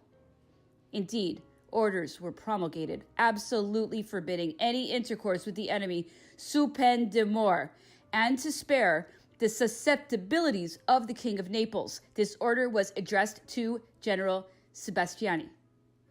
Matters had reached such a point that a sort of tacit armistice was in operation with the advance guard, and the enemy profited by this to lull our suspicions and send parties to Smolensk, where they burned 15 of our ammunition wagons, which they were unable to carry away. These parties delayed the couriers, made the rear posts of the army uneasy, and caused the emperor one of the greatest annoyances he suffered during the whole of the campaign. This mania for fraternizing with the enemy spread now to the troops under the command of the Duke of Istria. The emperor was so vexed that he even disapproved of 2 flags of truce having been received and forbade the Duke to admit any more, ordering him to have any further letters from the enemy accepted at the outposts and handed back in order to avoid any personal conversations. "All this talk under flags of truce," he said to Berthier in my hearing, "does good only to those who began it. It invariably turns out to our disadvantage." He ordered Berthier to send this message to Marshal Bessières. Almost every day, the emperor rode out to visit the different quarters of the city and inspected the surrounding convents, whose high walls gave them the appearance of small citadels. He worked all day and part of the night. France was administered. Germany and Poland felt the impulse of his mind, just as if he had been at the Tuileries. Every day, couriers brought dispatches and went off with orders to France and Europe. This courier service had become so regular that dispatches arrived every day about 2 o'clock. After dinner, the emperor received the marshals, the viceroy, and such generals of division as could leave their commands for a brief period. 3 or 4 times a week, he had some of them in to dine with the marshals. In the conversations that followed the meals, the emperor steered the opinion of those present in the direction he desired, and indicated the political angle he wished handed onto the army. The emperor would have liked to put some prominent Russian at the head of the municipal administration, if only in the interest of the wretched inhabitants who were left. Search was made for such a man, but Monsieur Tutomina was the only person suitable, and he was too badly needed at the head of the orphanage to accept other functions. As it was long since the emperor had discussed matters with me, and as the Prince of Neuchâtel at the outset had but a very imperfect knowledge of the negotiations which the emperor had tried to open up, I only got to know of them later. Having invariably found my opinion opposed to his own, the emperor was so frequently out of humor with me that I did not venture to see even Monsieur Tutomina. As to Monsieur Zagorski, the other Russians whom I had taken under my protection during the catastrophe, I had to request the Grand Marshal to make my action known to the Emperor, lest it should be misinterpreted. In any case, they were all old men, and people of such insignificance that they had long since ceased to be connected with the government. The Emperor wished to employ them in the administration of the city, and later hinted that he would like to see them. But they refused to undertake any function and declined the honor the emperor wished to do them, for the very just reason that they had no clothes to wear. It is impossible to conceive the state of their destitution. I never left my own quarters except to accompany the emperor on horseback. I read much and had no lack of books, although the Galitzin residence where I had established myself and my staff with the carriages had been completely ransacked during the night we had gone to Petrovskoye. In the Kremlin, I occupied 2 small rooms opening on the southern terrace. With the exception of the state apartments, nothing was furnished, and we were obliged to buy furniture salvaged from burning houses or from abandoned joiners' shops. In this way, I bought, for a few Napoleons, portraits of the entire imperial family of Russia, which the troops were using as screens in their bivouacs. The weather was so fine and the temperature so mild that even the natives were amazed. It seemed as if even the seasons were conspiring to deceive the emperor. Every day His Majesty remarked very pointedly when I was present that the autumn at Moscow was finer and even warmer than at Fontainebleau. He rode horseback every day, and I do not think he once went out without ironically comparing the weather and the temperature with that of France, or without adding, as he hummed one of the old airs to which he adapted catchphrases or apt verses, "A traveler lies with the greatest of ease, a beau menteur qui vient de loin." Then, for fear that this allusion was not sufficiently pointed, he would sometimes add, remarking on the bright sunshine, "So, this is the terrible Russian winter that Monsieur de Caulaincourt frightens the children with."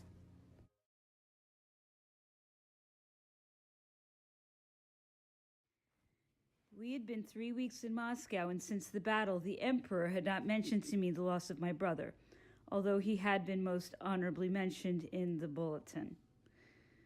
"What can I do for your brother's aides de camp?" were his first words about a loss which had been very painful to me. "They must be fine officers, for their general was a splendid man. He would have gone far." I answered His Majesty that, when he would permit me, I would present several proposals for the promotion and reward for them, and for all the officers of my brother's staff, as well as his orderly officers, for whom nothing had been done. "Let me have it today," was the emperor's reply. His silence about my brother arose solely from his irritation with me, for he spoke well of him to the Prince of Neuchâtel and to Duroc. On the evening of the battle, he had said to the Prince of Neuchâtel, speaking of my brother, "He was my best cavalry officer. He had a quick eye and he was brave. By the end of the campaign, he would have replaced Murat." The emperor granted all the promotions I suggested to him, particularly those for my brother's aides, but he never spoke another word to me about him. All the reports that reached the emperor were grave. Everything was done to make him sense the difficulty of his position. But the greater the difficulties, the more determined he was to overcome them. For the most part, the corps had reserve of supplies, but the services which a proper administration ought to supply were gravely menaced, there being neither soldiers nor transports to bring them up. The emperor had thought that here, as in other campaigns, he would meet with concerns which for gold, or preferably paper, would deliver what was required. But where there was no proper administration, there could be no contractors. Undaunted by difficulties, and as usual, always seeking to evade what he could not surmount, he thought it would be practicable to make use of the most destitute refugees, for he imagined that the Cossacks, who were harassing our own lines of supply, would take pity on their compatriots, and thus supply their needs and part of what we ourselves wanted. He therefore ordered the formation of a Russian company to go out into the villages to purchase food, but no one dared to volunteer for it, although they were promised payment in ready cash, for they knew perfectly well that the Cossacks would treat the inhabitants of Moscow no better than they treated its garrison. On October 2nd or 3rd, the emperor, who had not discussed affairs with me for a long time, asked me whether I thought that the Tsar would be disposed to make peace if overtures were made to him. He did not tell me of those which he had already attempted. I answered frankly that it seemed to me that the sacrifice of Moscow argued a disposition far from pacific, that the more the season advanced, the greater were the chances in favor of Russia. In a word, that it was scarcely probable that the Tsar would have set fire to his capital with the object of signing a peace among the ruins. "Would you go to Petersburg?" the emperor asked me. "You will see Tsar Alexander. I shall entrust you with a letter, and you will make peace." I answered that it would be useless to send me on such a mission, as I should not be received. Assuming a jocular and kindly air, the emperor told me that I did not know what I was saying, for the Tsar would be all the more eager to profit by the opportunity given him to enter into negotiations, inasmuch as his nobles, already ruined by the war and the burning of Moscow, were anxious for peace. He was certain of it. That fire, he added, was the sort of folly of which a madman might boast when he kindled the flame, but which he would repent next day. The Tsar Alexander sees quite well that his generals are incapable, that the best of troops can do nothing under such leadership. He continued to press me with arguments to convince me of what he said and to induce me to accept this mission. In vain did I repeat all of the objections I have mentioned above. The emperor replied that I was mistaken. He had just heard from Petersburg that they were packing up in the utmost hurry, that the most valuable effects had already been sent into the interior and even to England. The Tsar was laboring under no further illusions, for he saw his army diminished and disheartened, while the French army was all ready to march on Petersburg. The season was still favorable, he added, His Majesty, but by such a march the Russian Empire would be lost, for a defeat would gravely embarrass the Tsar. He would therefore seize with eagerness any overture made by us, as it would furnish him with an honorable way of getting out of the unfortunate position in which he was placed. Finding that he was unable to shake my resolution, the emperor added that beginning with myself, everyone who had been in Russia had told him fairy tales about the climate. He then insisted anew on his proposals. The emperor thought that perhaps my distaste came only from such embarrassment as I might feel about going, at a moment when Russia was being thus ravaged, to Petersburg, where I had been so well treated. And he said, very well, just to Marshal Kutuzov's headquarters. I repeat that either attempt would be equally unsuccessful, and added that I recalled what the Tsar Alexander had said to me on another occasion, and that I knew his character and was refusing this mission because I was certain he would never sign a peace in his capital. As this overture of ours, I concluded, could achieve nothing. It was advisable to not make it. The emperor turned on his heel, abruptly saying, very well, I shall send Lauriston. He shall have the honor of making peace and saving your friend Alexander's crown for him. Shortly afterward, indeed, the emperor entrusted Monsieur Lauriston with this mission. Lauriston presented himself at the Russian field headquarters on the 4th and 5th and was handsomely received. Kutuzov had refused to let him proceed, but it seemed to him that everyone was anxious to put an end to this struggle, of which the Russians appeared even more weary than we were. It was said that a reply would shortly be received from Petersburg, and this delighted the emperor, who hoped and desired a suspension of hostilities while terms were being made. He supposed that, as was customary in similar circumstances, there would be nothing to do but settle the lines each side was to preserve while the negotiations were going forward. From what the Prince of Neuchâtel and Duroc told me, the emperor attributed the silence of the Russians regarding the overtures made at Smolensk, and since our arrival in Moscow, to the conviction held by them since the return of Balashov from Vilna, that His Majesty would consider no arrangement that did not have the restoration of Poland on some scale at its basis. The emperor began to think, however, that the course of events and the burning of the countryside had turned their heads, and that the destruction of Moscow had, for the time being at least, carried them away with enthusiasm.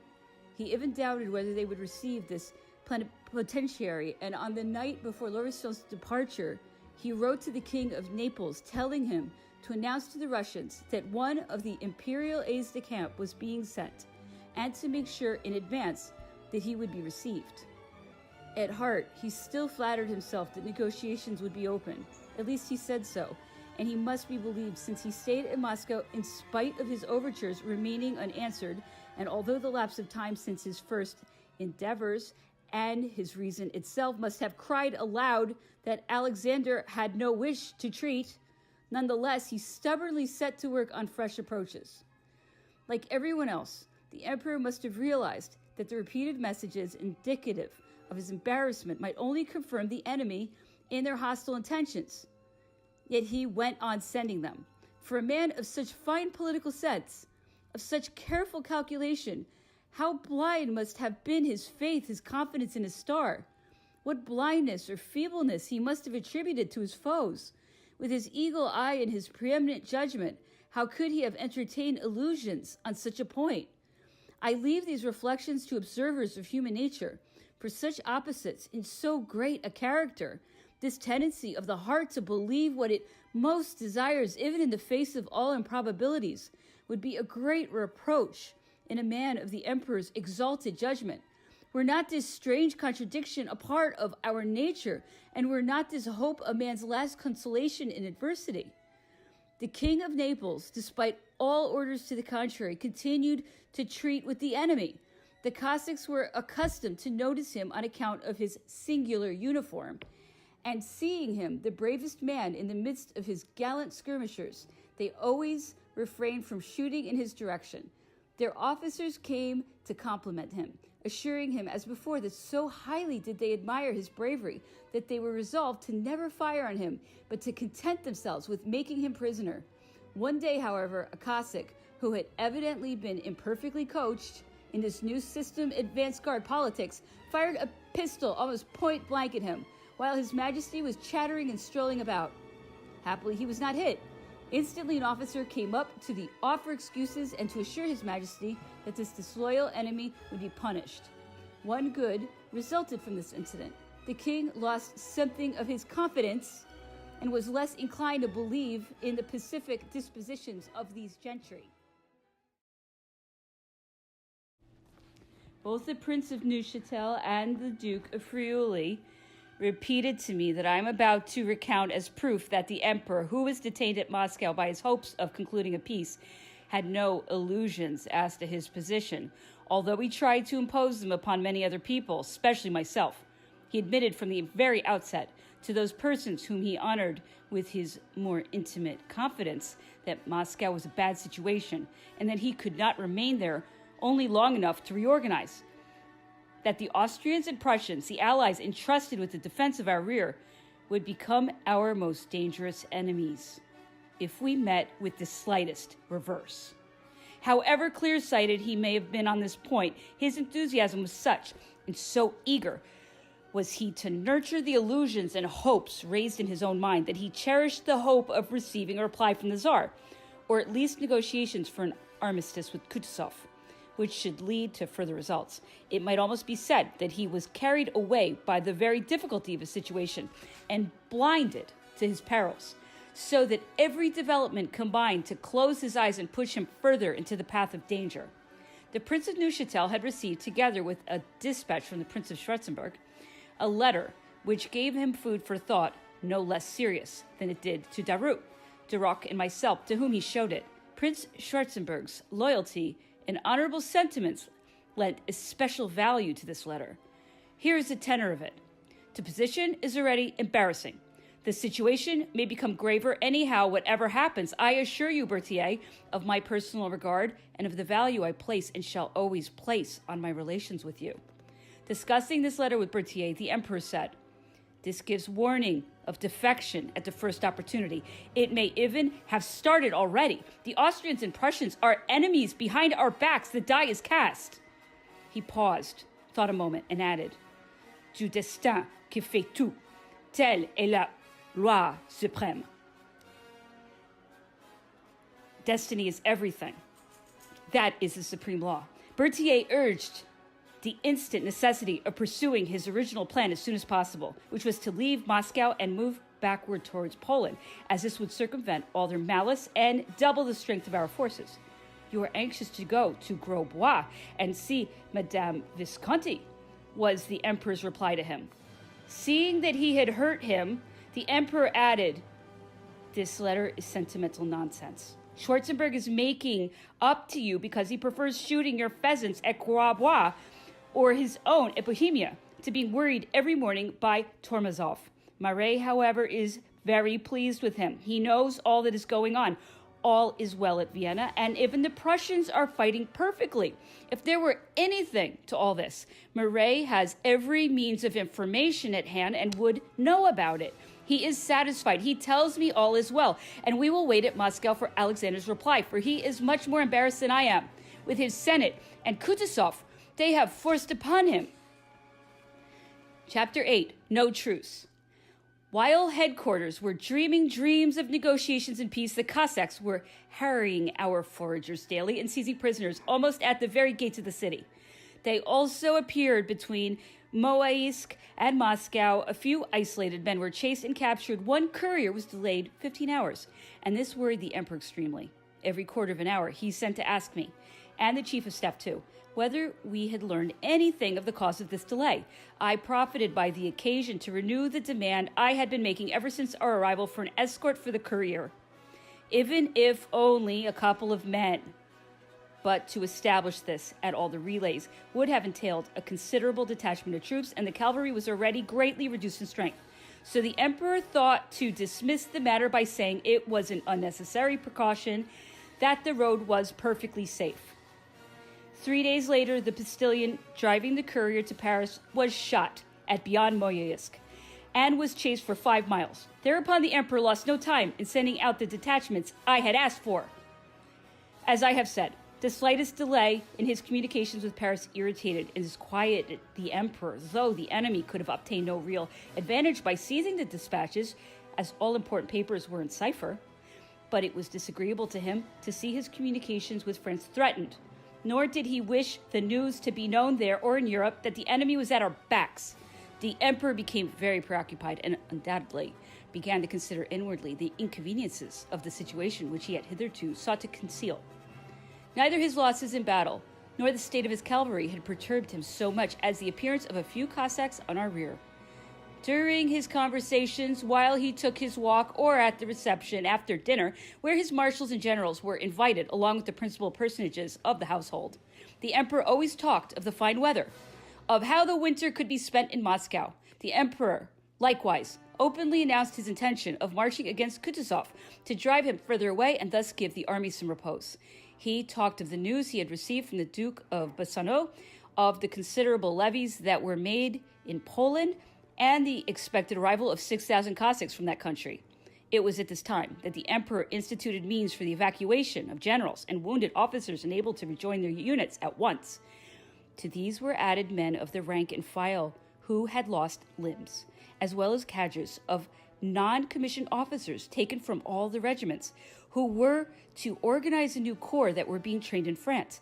Everyone was required to supply horses and carriages, the emperor himself setting an example. The ambulance administration no longer existed save on paper. Lieutenant General Nonsuti, himself wounded, was placed in command of this convoy, October 10th, which crossed the Niemen before the extreme cold set in, and luckily reached France in safety.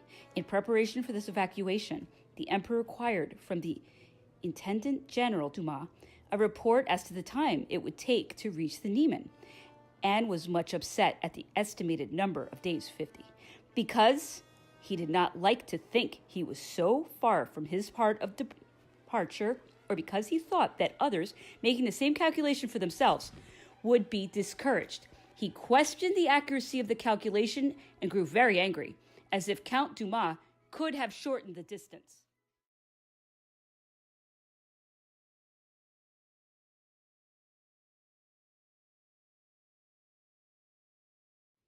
The overtures made to Petersburg remained unanswered, and the Cossacks continued to harry the fringes of Moscow. They had even penetrated the suburbs and seized men and horses who were out foraging. Strong escorts of cavalry and infantry were required for their protection. Although he dropped no hint as to the plans for a retreat, not even to the Prince of Neuchatel. I think it was at this juncture that the emperor decided to evacuate Moscow and retire to Vitebsk, there to take up the line he had formerly wished to hold and to place his troops in winter quarters. But although he had resolved to do this, he unfortunately continued to delay the execution of his plans. However much he realized the urgency of the matter, because he liked above all else to imagine that what he desired would be successful, he could not admit to himself that fortune, which had so often smiled upon him, had quite abandoned his cause just when he required miracles of her. A new convoy of artillery had been attacked and several ammunition wagons captured near the manor of Vyazhinino, where the emperor had slept before entering Moscow. Anyone could see in these preliminaries signs of a new system of warfare designed to isolate us. It would have been impossible to devise a plan that could have given the emperor more trouble or have affected his interests more severely. We discussed it with him, the Prince of Neuchatel, the Viceroy, and myself. Matters seemed to me to be taking so serious a turn that I felt it my duty to throw off the reserve which I had so long imposed upon myself. I required an audience with the emperor, As I saw him daily and always accompanied him wherever he went, he seemed astonished at my formal request, and granting it immediately, commented, "Well, what is so urgent? Anything out of the ordinary?" My observations on the dangers of a protracted sojourn at Moscow and of the winter, if we marched during the cold, were received most graciously, though at the moment they evoked no reply or hint which he could give me any indication of his intentions. "Caulaincourt is already half frozen," he said to Duroc and the Prince of Neuchâtel when telling them what I had done. The prince and the viceroy had themselves pointed out to the emperor all the inconveniences and even dangers that would arise from a more prolonged stay in Moscow. The carelessness and negligence of our troops in looking after themselves added to the misfortunes of our situation, and I have no doubt that the emperor saw and thought as we did, but the difficulty of getting out of his embarrassing position gave fresh food to his hopes of entering into negotiations and held him virtually a prisoner in the Kremlin. About September 24th, the Moeyisk road being entirely cut off by a corps of Russian dragoons and Cossacks, the emperor sent some squadrons of chasseurs and dragons of the guard, and they had several skirmishes with the Russian cavalry. Our dragoons, having pushed a successful charge too far, were surrounded by forces and obliged to yield. Major Martaud, a few officers, some dragoons, and part of the squadrons were taken prisoners. Although the utmost bravery had been shown, this slight reverse suffered by a corps of the guard irritated the emperor as much as the loss of a battle would have done. But it must be remembered that at the time, this incident impressed everyone more than had the loss of 50 general officers at Borodino. Also, other points on the Smolensk road were taken over by enemy parties, with the result that all certain communication with France was cut off. Vilna, Warsaw, Mayence, Paris were no longer in daily receipt of their orders from the sovereign of the Grand Empire. In Moscow, the emperor waited in vain for dispatches from his ministers, reports from his governors, news from Europe. From the expression on our faces, one might have thought that the possibility of such an interruption had never entered anyone's head. It was all right to have to fight in order to get a crust of bread, to risk being taken prisoner for the sake of a truss of hay, to run the chance of being frozen to death by staying in Russia. Everyone was familiar with such possibilities, or rather probabilities. But the idea that an expected letter from France might not arrive was quite a different matter. General Saint-Sulpice was sent with a second body of mounted guard and reestablished our communications. At the end of this month, so rashly passed in Moscow, the French army was composed of an active force of 95,000 men. Of the 500 guns that the army still possessed, more than half might have been limbered up. Come what might, the emperor was desirous of sending to Paris some trophies of his sojourn in Moscow, and so he made inquiries as to what should be sent to France as tokens of the success of his arms. He visited every part of the Kremlin himself, as well as the church of Ivan Veliki and the other church alongside it. The Poles had always mentioned the church of Ivan Veliki as being the object of the Russians' devotion and even superstition. The iron cross surmounting the belfry, the emperor was told, was venerated by all the Orthodox. As far as I can recollect, a Russian proclamation that had been shown to the emperor, or some report that he had received, spoke of the cross of Ivan Veliki as one of the sacred objects in the hands of the enemy, the recovery of which should be the first aim of all the faithful. This fixed the emperor's determination. He gave orders that it should be taken down. The difficulty was to do this, as no workman could be found to climb to such a height. The Prince of Neuchâtel, like everyone else, was reluctant to deprive an already ruined city of part of the sole monument left intact within its walls. The emperor repeated his order and especially charged the sappers of the guard with the execution of it. From that moment, there could be no more talk of difficulties, but the cross, partly dismounted, was not so much taken down as dropped to the ground. To this iron cross were added various objects which were believed to be used at the coronations of the czars, and 2 old cannon asked for by the old Poles, as having formerly been taken from them by the Russians.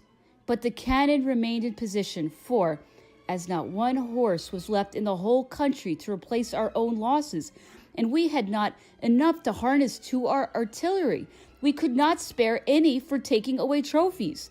So the Poles had to content themselves with some old standards, which the Russians had formerly captured from them and had left in the arsenal. On Lauriston's return, the Emperor had spoken to me of his mission, and on this occasion he discussed matters in a friendly tone to which I was unaccustomed. The Emperor Alexander is stubborn, he said. He will regret it. Never again will he be able to obtain such good terms as I would have made now.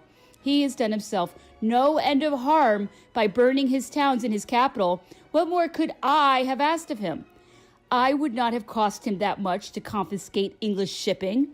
If the Poles do not rise en masse to defend themselves against the Russians, France has sacrificed enough for them so that I can close out and make peace, at the same time looking after their particular interests.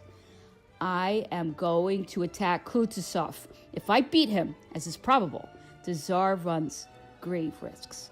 He can stop it today by a word. Who can tell what will happen in the forthcoming campaign? I have money, the more men than I need. I am about to get 6,000 Cossacks in the next campaign. I shall have 15,000. I have learned much from this war. My army is getting to know the country and the troops confronting them. These are incalculable advantages. If I make my winter quarters here and at Kaluga, even at Smolensk or Vitebsk, Russia will be lost. Having offered here, as at Osterode, all the concessions that I can be expected to make, I shall have no choice but to pursue the interests of my system, to pursue the great political aim which I have set for myself. If the Tsar would only use his intelligence, he would realize that he could go a long way with a man of my character. Now I will have nothing more to do with him because he won't reply to any of my overtures. You were right, added the Emperor, when you did not accept that mission. You would have made them see when they were well off. I answered him, as on other occasions, that I should have met with no better hearing than Monsieur Lauriston, that all these fine phrases might merely be a sort of game to foster our hopes of a speedy settlement. In other words, to lull the Emperor into a false sense of security while he was in Moscow, since at Petersburg they realized their advantages and our difficulties. At the words lull and difficulties, the Emperor gave a start. What do you call our difficulties, he asked, with an air of irritation.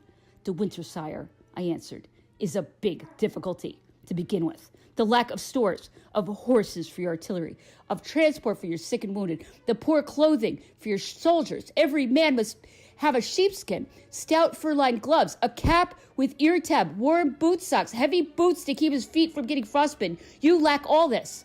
Not a single calkin has been forged to rough-shoe the horses. How are they going to draw the guns? There is no end to what I could tell your majesty on this subject.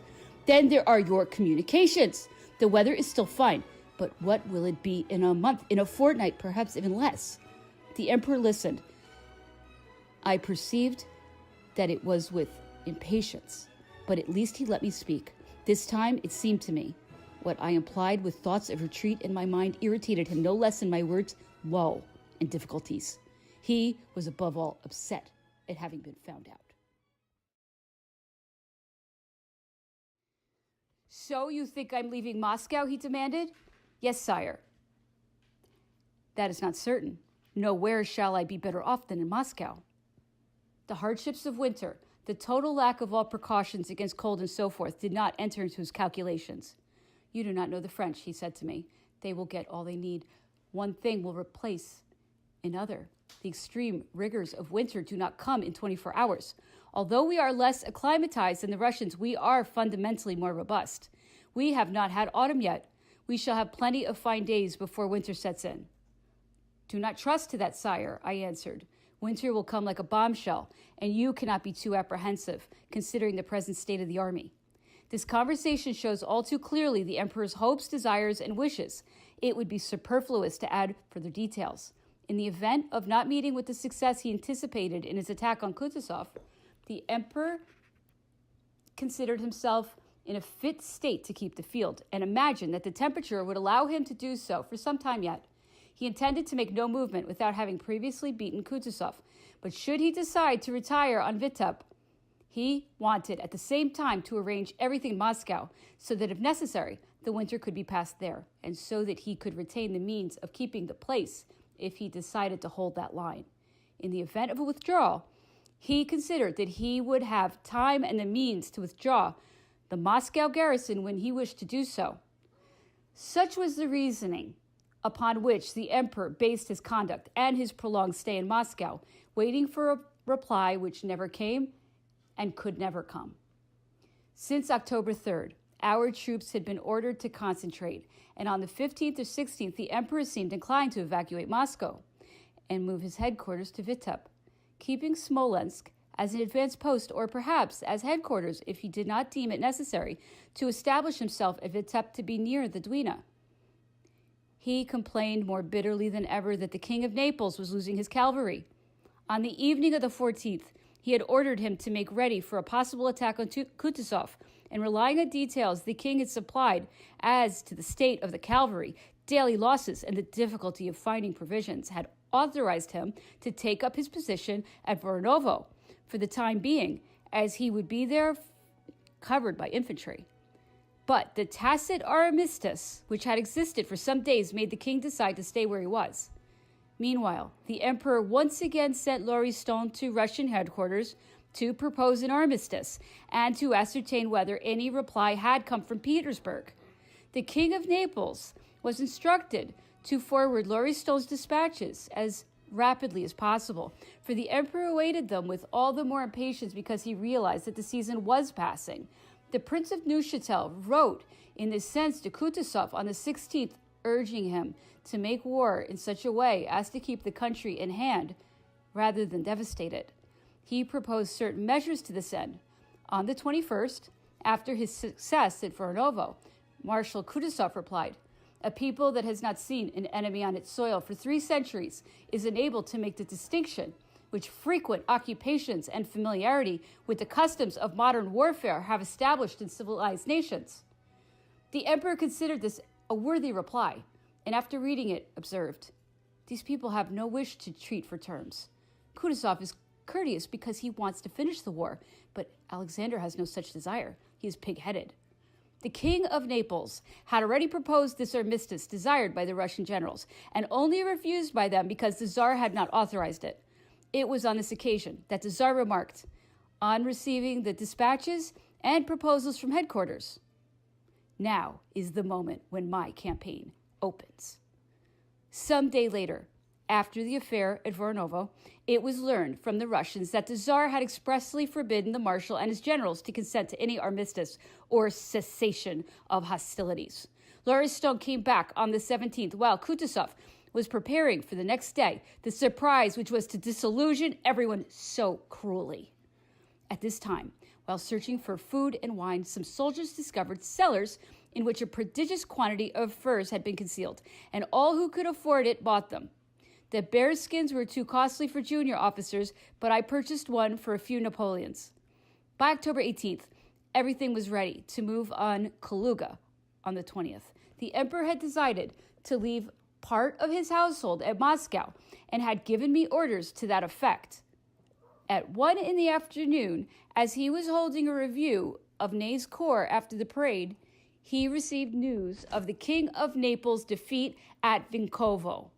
The emperor decided on the spot to hasten his own movements and advance everything by a day. The entire household and all his carriages were ordered to start, and even as many of the sick as could be moved.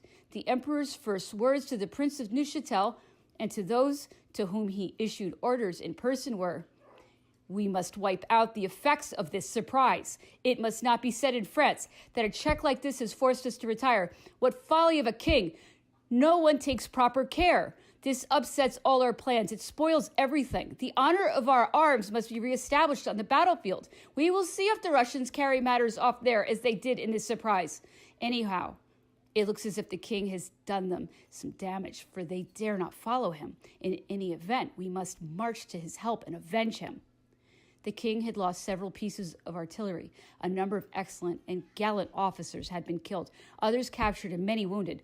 He lost also a number of his prisoners and the greater part of his own carriages and those of his army corps. The king had carried out his retreat in good order and without annoyance from the Russians, of whom only a few corps had crossed the Chernichichina. Kutuzov had only intended this skirmish to be an affair between outposts, a snatched advantage. He contented himself with this small success and did not trouble to risk the advantage he had gained.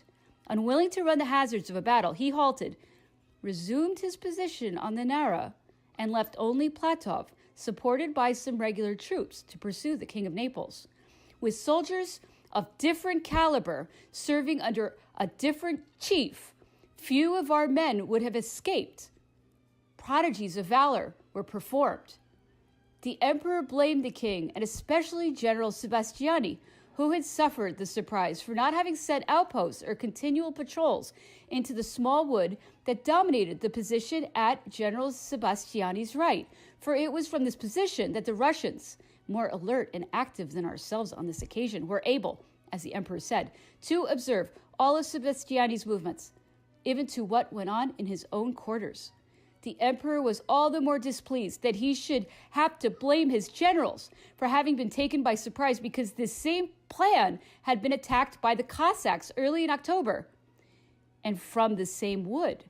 This, he considered, should not have escaped the notice of those in command. The emperor did not fail to reproach himself for having stayed in Moscow without inspecting this position.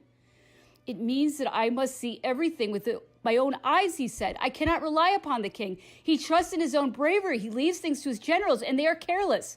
The king performs prodigies of valor. Without his presence of mind and courage, everything would have been lost, and he himself jeopardized. Had the Russians been better led? If this surprise attack was proof of our lack of watchfulness, the way we fought, although far fewer numbers, must have shown the Russians the fatigue and privations had by no means diminished our courage. The entire success of the enemy was attributed to the Cossacks, whose activity engaged only too much of our attention. Our men were doubtless very brave, but they were careless and lacking in vigilance, which arose as much from their character as from lack of order and discipline. This was frequently the subject of serious reflection on the part of the Prince of Neuchatel and other generals about the emperor.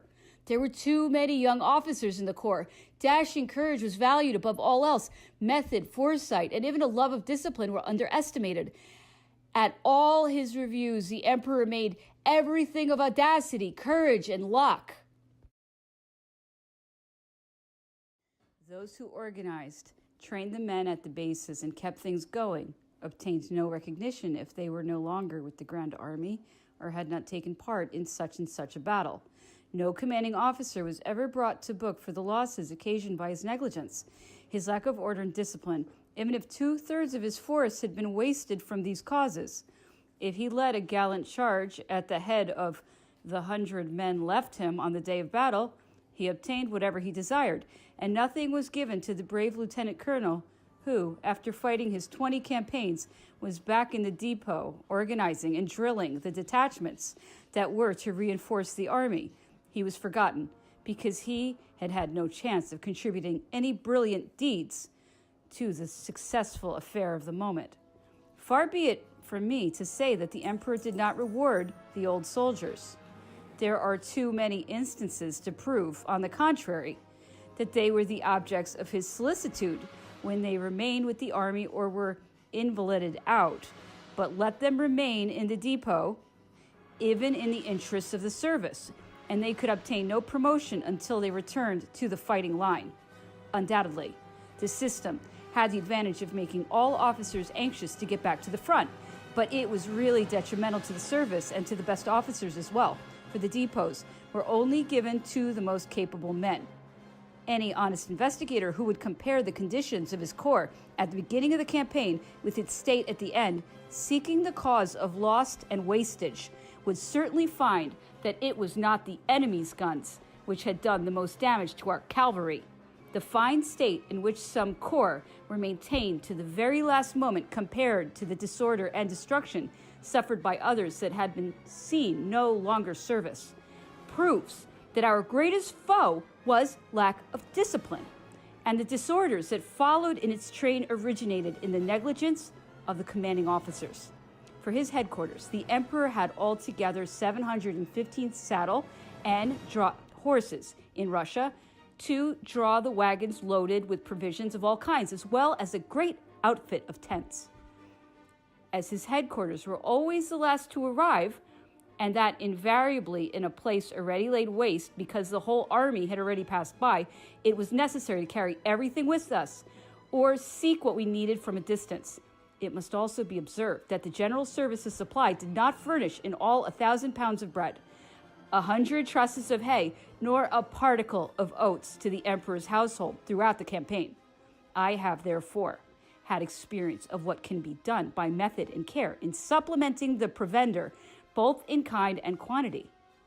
All persons attached to headquarters were in the same plight. But as none had more than a few horses, it was much easier for them to find and provide fodder. It is also an admitted fact that the mounts of the emperor and his suite made much longer and faster rides than other horses.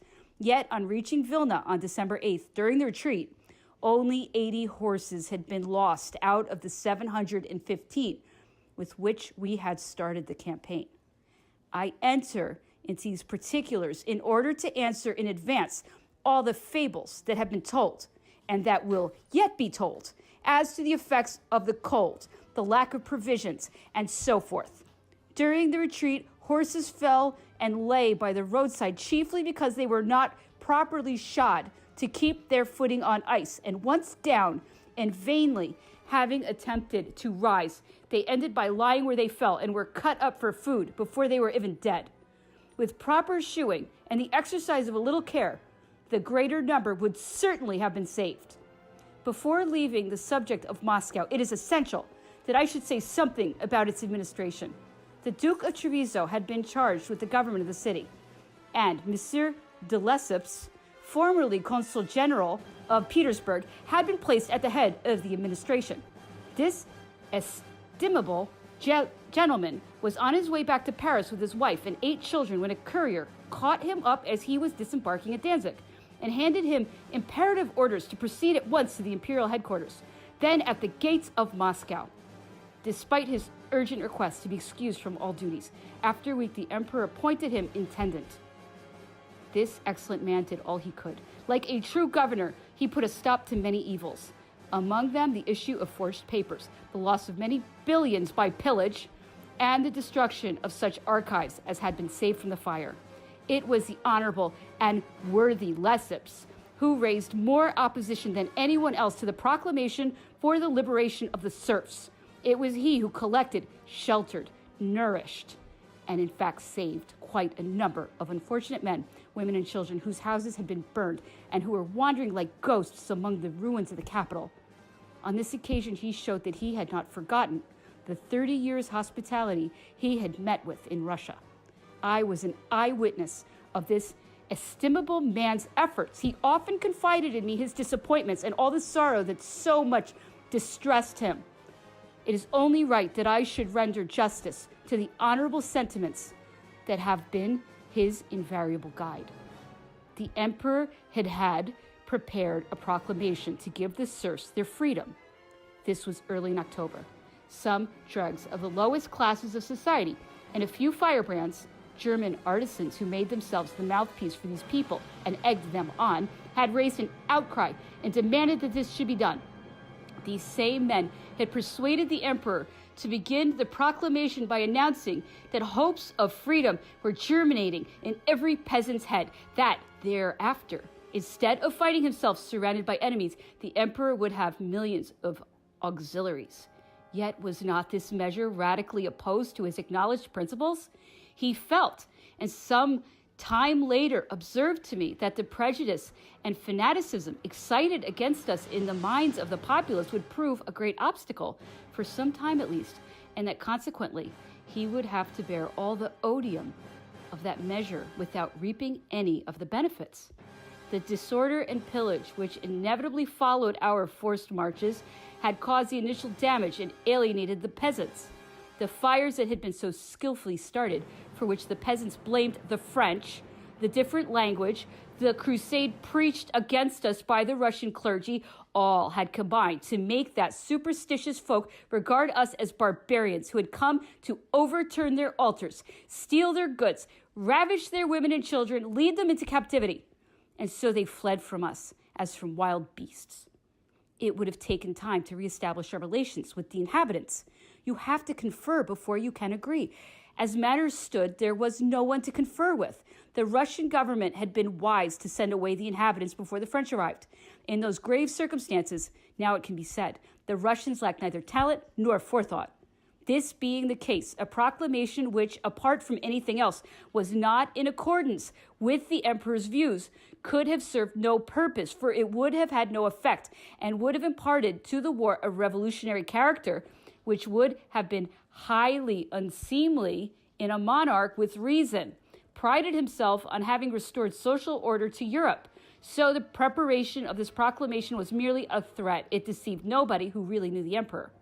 It was one of those countless gestures he made to see if a threat would produce any effect. He wished, if possible, to intimidate. It was some of that avenging thunder of his, that heat lightning which never struck. He left nothing untried to bring about the negotiations he desired. But this proclamation was not a device that entered into his political scheme, although he spoke as if it were a definite project. One day the emperor even said to me, "Like you, Lesseps is against emancipation. Yet there are some who know as much about the Russians as you, who think differently. You're opposed to it because it would not be playing fair with your friend Alexander. But those fires were not fair either. They would fully justify reprisals. Otherwise, I think exactly as you do about this emancipation. It is impossible to tell where such a measure would lead up to the present, except that Alexander has burned his towns to prevent us from occupying them. We have played the game with each other. There have been no offensive proclamations, no insults. He is wrong not to come to terms. Now that our duel is over, we should soon be in agreement and remain the best of friends." Chapter 9. The Emperor and the Guard did not leave Moscow until about noon on October 19th. Then, since the successive reports of the King of Naples confirmed the retreat of the enemy, the Emperor took his whole establishment with him. Numbers of refugees followed the army. On the road we met many of the wounded from Varnovo, the full details of which encounter the Emperor learned only now, when he was already on the march. We slept at the manor house of Treskoye, where we stayed during the whole of the 20th to rally our forces, for many men in transports had again fallen behind. It was here that the Emperor finally decided to abandon Moscow. He was forced to this decision by the losses incurred at Varnovo, the reports about the state of our cavalry, and the realization that the Russians would not come to terms. He was still determined, however, to attack Kutuzov, and to that end, he speeded up his advance. It was his intention, if his success were such as he hoped, to push beyond Kaluga and destroy the ordnance establishment at Tula, which was the most important in all Russia. In any case, he was resolved to direct his forces upon Smolensk, which he wished to make his principal outpost. The Duke of Treviso was ordered to evacuate Moscow on the 23rd, if he did not, in the meantime, receive other orders. He was to make ready also for blowing up the Kremlin and the barracks. Several detachments of Cossacks appeared on our flank, but did not venture to cross our line of march. I had arranged, by sending out detachments, that the couriers from Paris should come direct to us from the second relay station before Moscow. The Cossacks, however, controlled that point and delayed the couriers, so that none reached us for 3 days. As usual, this worried and annoyed the Emperor more than I can express. On the second day, he said to me, "I see it will be absolutely essential to be in closer touch with my reserves. It will be useless to drive off Kutuzov and force him to evacuate Kaluga and his entrenchments. The Cossacks will keep interrupting my communications so long as I haven't my poles." The weather was bad, October 21st, 22nd, and the ground so sodden with rain that we had great difficulty in making Borovsk in 2 marches across country. The draught horses were finished. The cold nights were too much for them, and already we were beginning to abandon ammunition cases in transports. It was on the evening of the previous day that the Prince of Neuchatel told me how, for the first time, the Emperor, in discussing the army, its movements, and the possible issues, had made no reference to his former project, the scheme of holding Moscow while we occupied the fertile province of Kaluga, as the Emperor called it. This province must have been the apparent rather than the real object of our expedition. The Emperor was more than ever set upon driving Kutuzov from his position and forcing him to an engagement, not wishing it to be thought that the unfortunate skirmish at Vinkovo had compelled him to retire. At no matter what cost, there must be some incident in the bulletin to balance the defeat of the King of Naples and prevent Kutuzov from flattering himself that our retreat was the immediate consequence of it. The belated couriers arrived, but only to inform us that a body of Cossacks, together with a great number of peasants armed and organized as a militia, were cutting off our communications beyond Gat, and that the range of their activities appeared to be spreading. A month earlier, I had directed the officer in command of each relay post to make a note of what was going on in his district on the covering sheet of the dispatches, where the time of arrival and departure were always entered. These reports from the road I passed to the Emperor daily, and he used to read them before anything else. At this time, they indicated movements of peasants and the presence of Cossacks at every stage, and they made a great impression on the Emperor, who said to me, as early as the 21st, "We shall be without news from France, but the worst of it is that France will have no news of us." He instructed me to advise anyone writing home to write with great discretion, since any letter might be intercepted.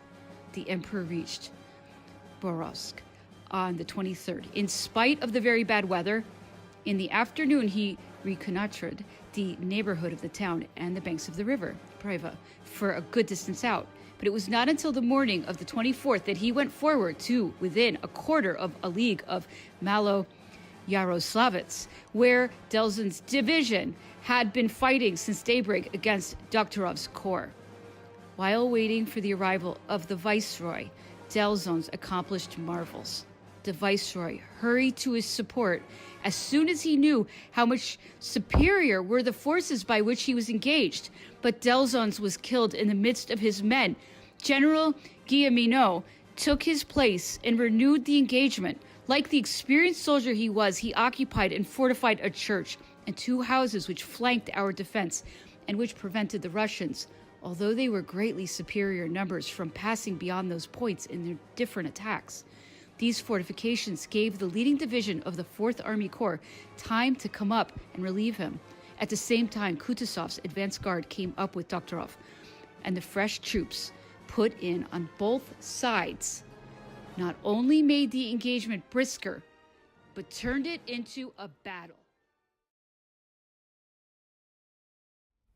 The Emperor, who arrived by 11 o'clock, ordered the Prince of Ekmul to quicken his march and move to the right of Prince Eugene, whom the Guard were also ordered to support. The 1st Army Corps went into the line about 2 o'clock. We could see perfectly the movements of the Russians and expected that Kutuzov would take full advantage of this very strong position to block our advance and himself take the offensive. But the 4th Army Corps proved sufficient. Davout was hardly engaged. We had at least 4,000 men put out of action, and a remarkable number of Russians were killed. That night and the following day, together with the Emperor, I went over the battleground most carefully.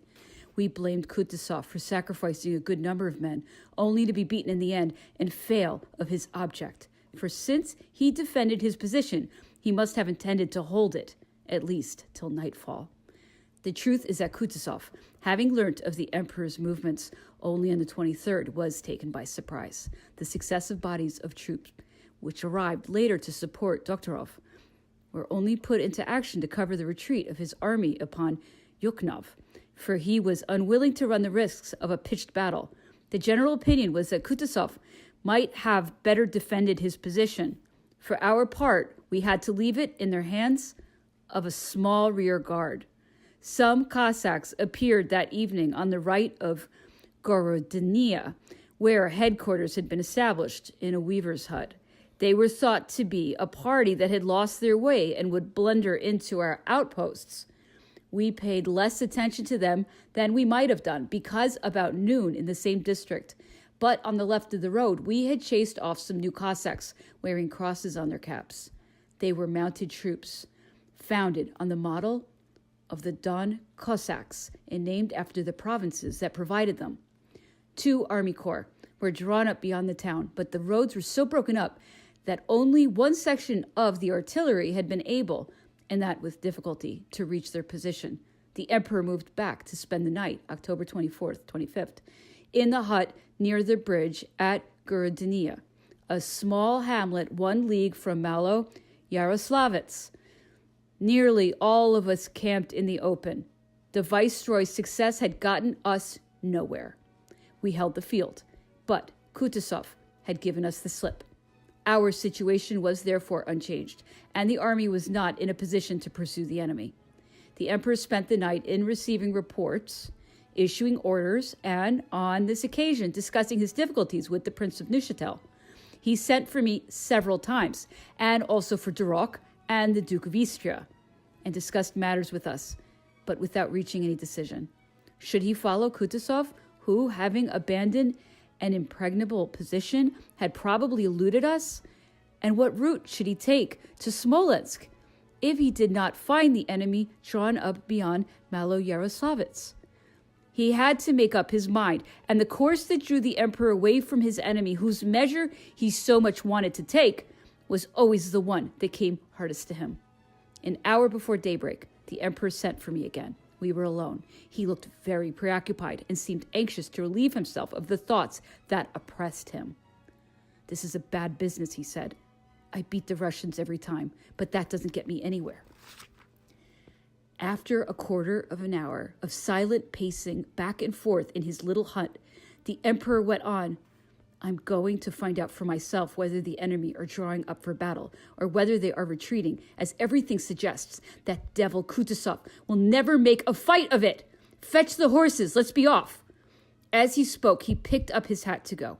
The Duke of Istria and the Prince of Neuchâtel, who luckily happened to enter just as the emperor was starting out, joined me in trying to persuade him to wait until dawn.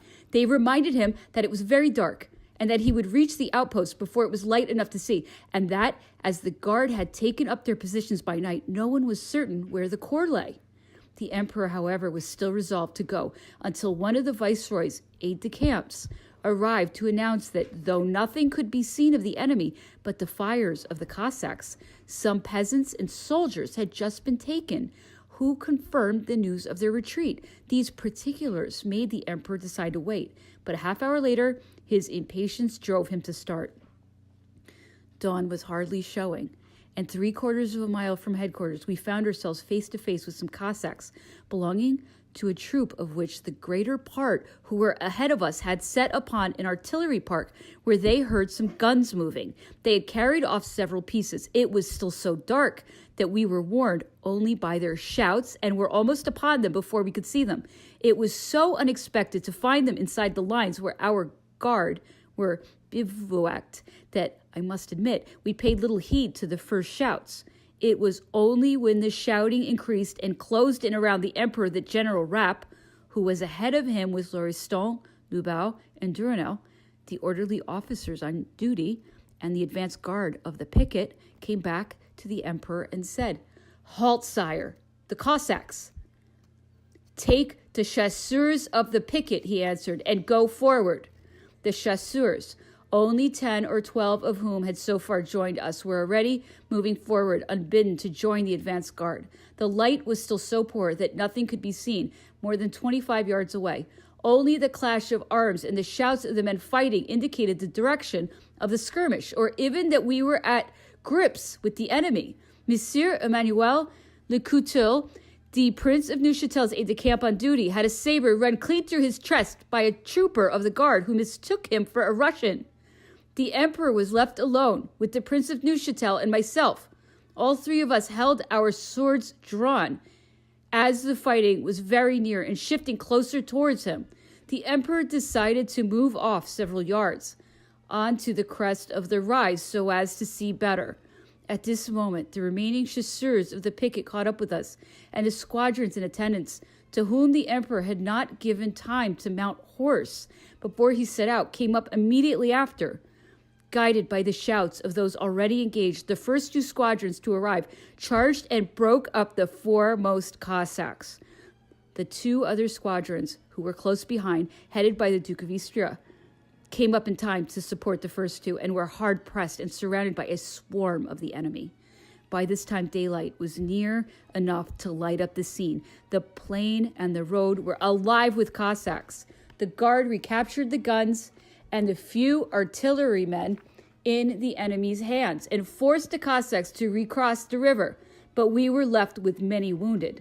It is clear that if the emperor had set out, as he had wished, before dawn, he would have found himself in the midst of this swarm of Cossacks with only his picket and 8 generals and officers who accompanied him.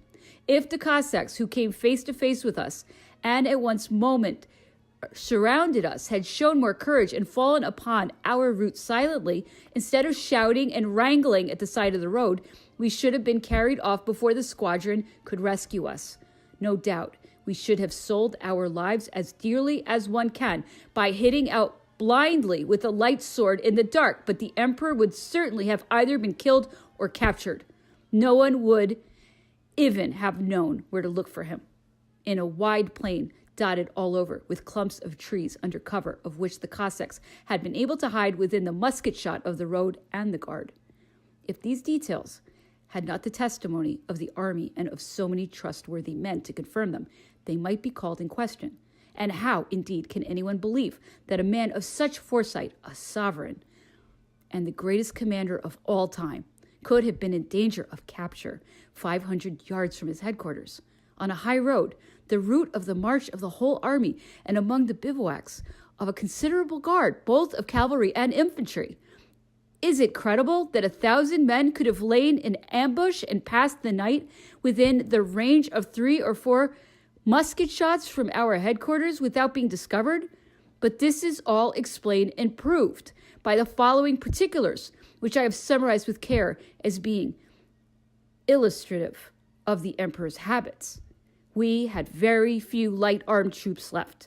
They had not been spared and were sorely harassed. And since they had been sent that same day to other points, the section of our position was poorly covered. In general, our men fought well, but kept a poor lookout.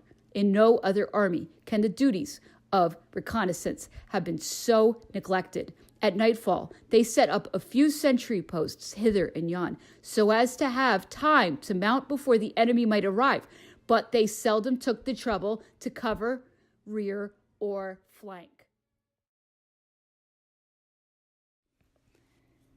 The emperor only selected his headquarters at the last moment. 2 considerations had led him to form this habit. First, a measure of wise prudence, and second, he admitted that this himself, the advantage of having the whole of his entourage at his call until the very end of the day, thus keeping everyone on alert. He used sometimes to say to me, "If you make everything difficult, the really hard things seem less so." Officers and men sometimes suffered from these practices, no doubt, but that did not trouble the emperor, who looked only to the main result, and being in the midst of his army and of a considerable guard, gave little thought to the organization of detail. Ever intent on taking the offensive, he failed to notice the trouble the Cossacks gave, now that the odds were against us. The guard had been in advance throughout that day, and so were obliged to fall back later on in order to take up position. Not having bivouacked until dark, they did not themselves know where they were, or what was the lie of the land, but must have thought themselves still in the midst of the army. They put out no patrols. They felt secure in the belief that the rest of the troops were covering headquarters from a distance, and did not trouble even to make contact with them. In fact, the guard and the headquarters took no account of anything that went on outside their own area. 1 battalion of the guard was bivouacked barely 300 yards from the spot, on the same side of the road where the Cossacks had spent the night, and whence they came upon the emperor.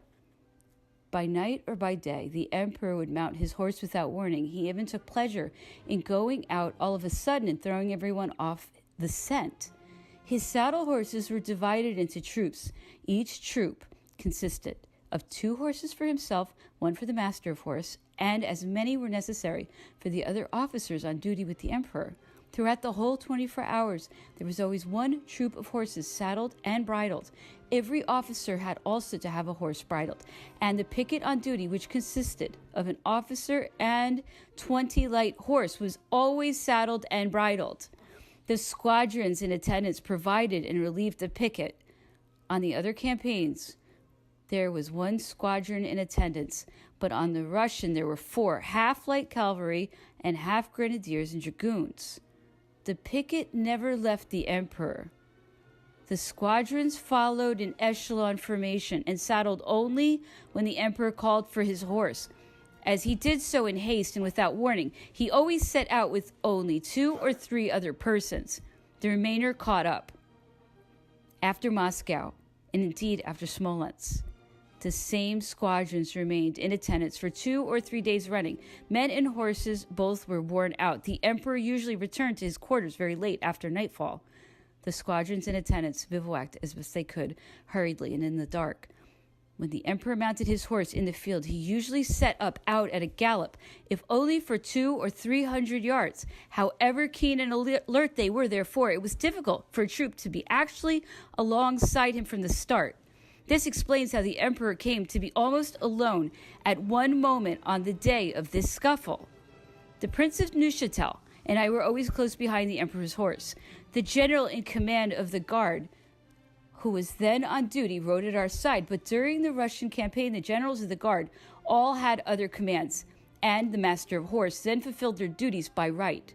When mounted, we rode in the following order: an advance guard of 4 light horse, 3 orderly officers, 2 or 4 aides-de-camp, this group 80 paces forward, the emperor, behind him the master of the horse, the guard's officer of the day, the chief of staff, behind these several aides, if the emperor so commanded, and 6 staff officers from the emperor's staff, 2 other aides-de-camp, and 2 officers attached to the chief of staff, then the officer and chasseurs constituting the picket, and then 500 paces behind, the squadrons in attendance. If we were riding daily, they followed. If the emperor galloped, they trotted. These details show how small was the emperor's escort and how far he was from surrounding himself with a whole host of men, as some have asserted. The emperor wavered for some time. October 25th, the fight at Malo-Yaroslavets was, in his opinion, not enough to counterbalance the defeat of the King of Naples. Moreover, at the moment, he wished to put himself in the right about that morning's escapade. It was only after long insistence on our part and after he had weighed the probability that Kutuzov, if he would not stand and fight in an excellent position such as Malo-Yaroslavets, was not at all likely to join battle 20 leagues further on, that we were able to persuade the emperor, in this unofficial sort of council, to take the road to Borovsk. Their part of the troops, the greater part of the artillery, and all the carriages were already stationed. In view of the state of the horses, this last was a weighty consideration. Did the emperor wish to seem that he was yielding only to the convictions of others, or did he really believe that he might yet break the Russian army and at last turn the whole campaign to his advantage before he decided on his winter quarters? I cannot say, but it is certain that the same question had been urgently presented to him during the night by some of those same people, and that he had resisted every conceivable argument brought forward to persuade him.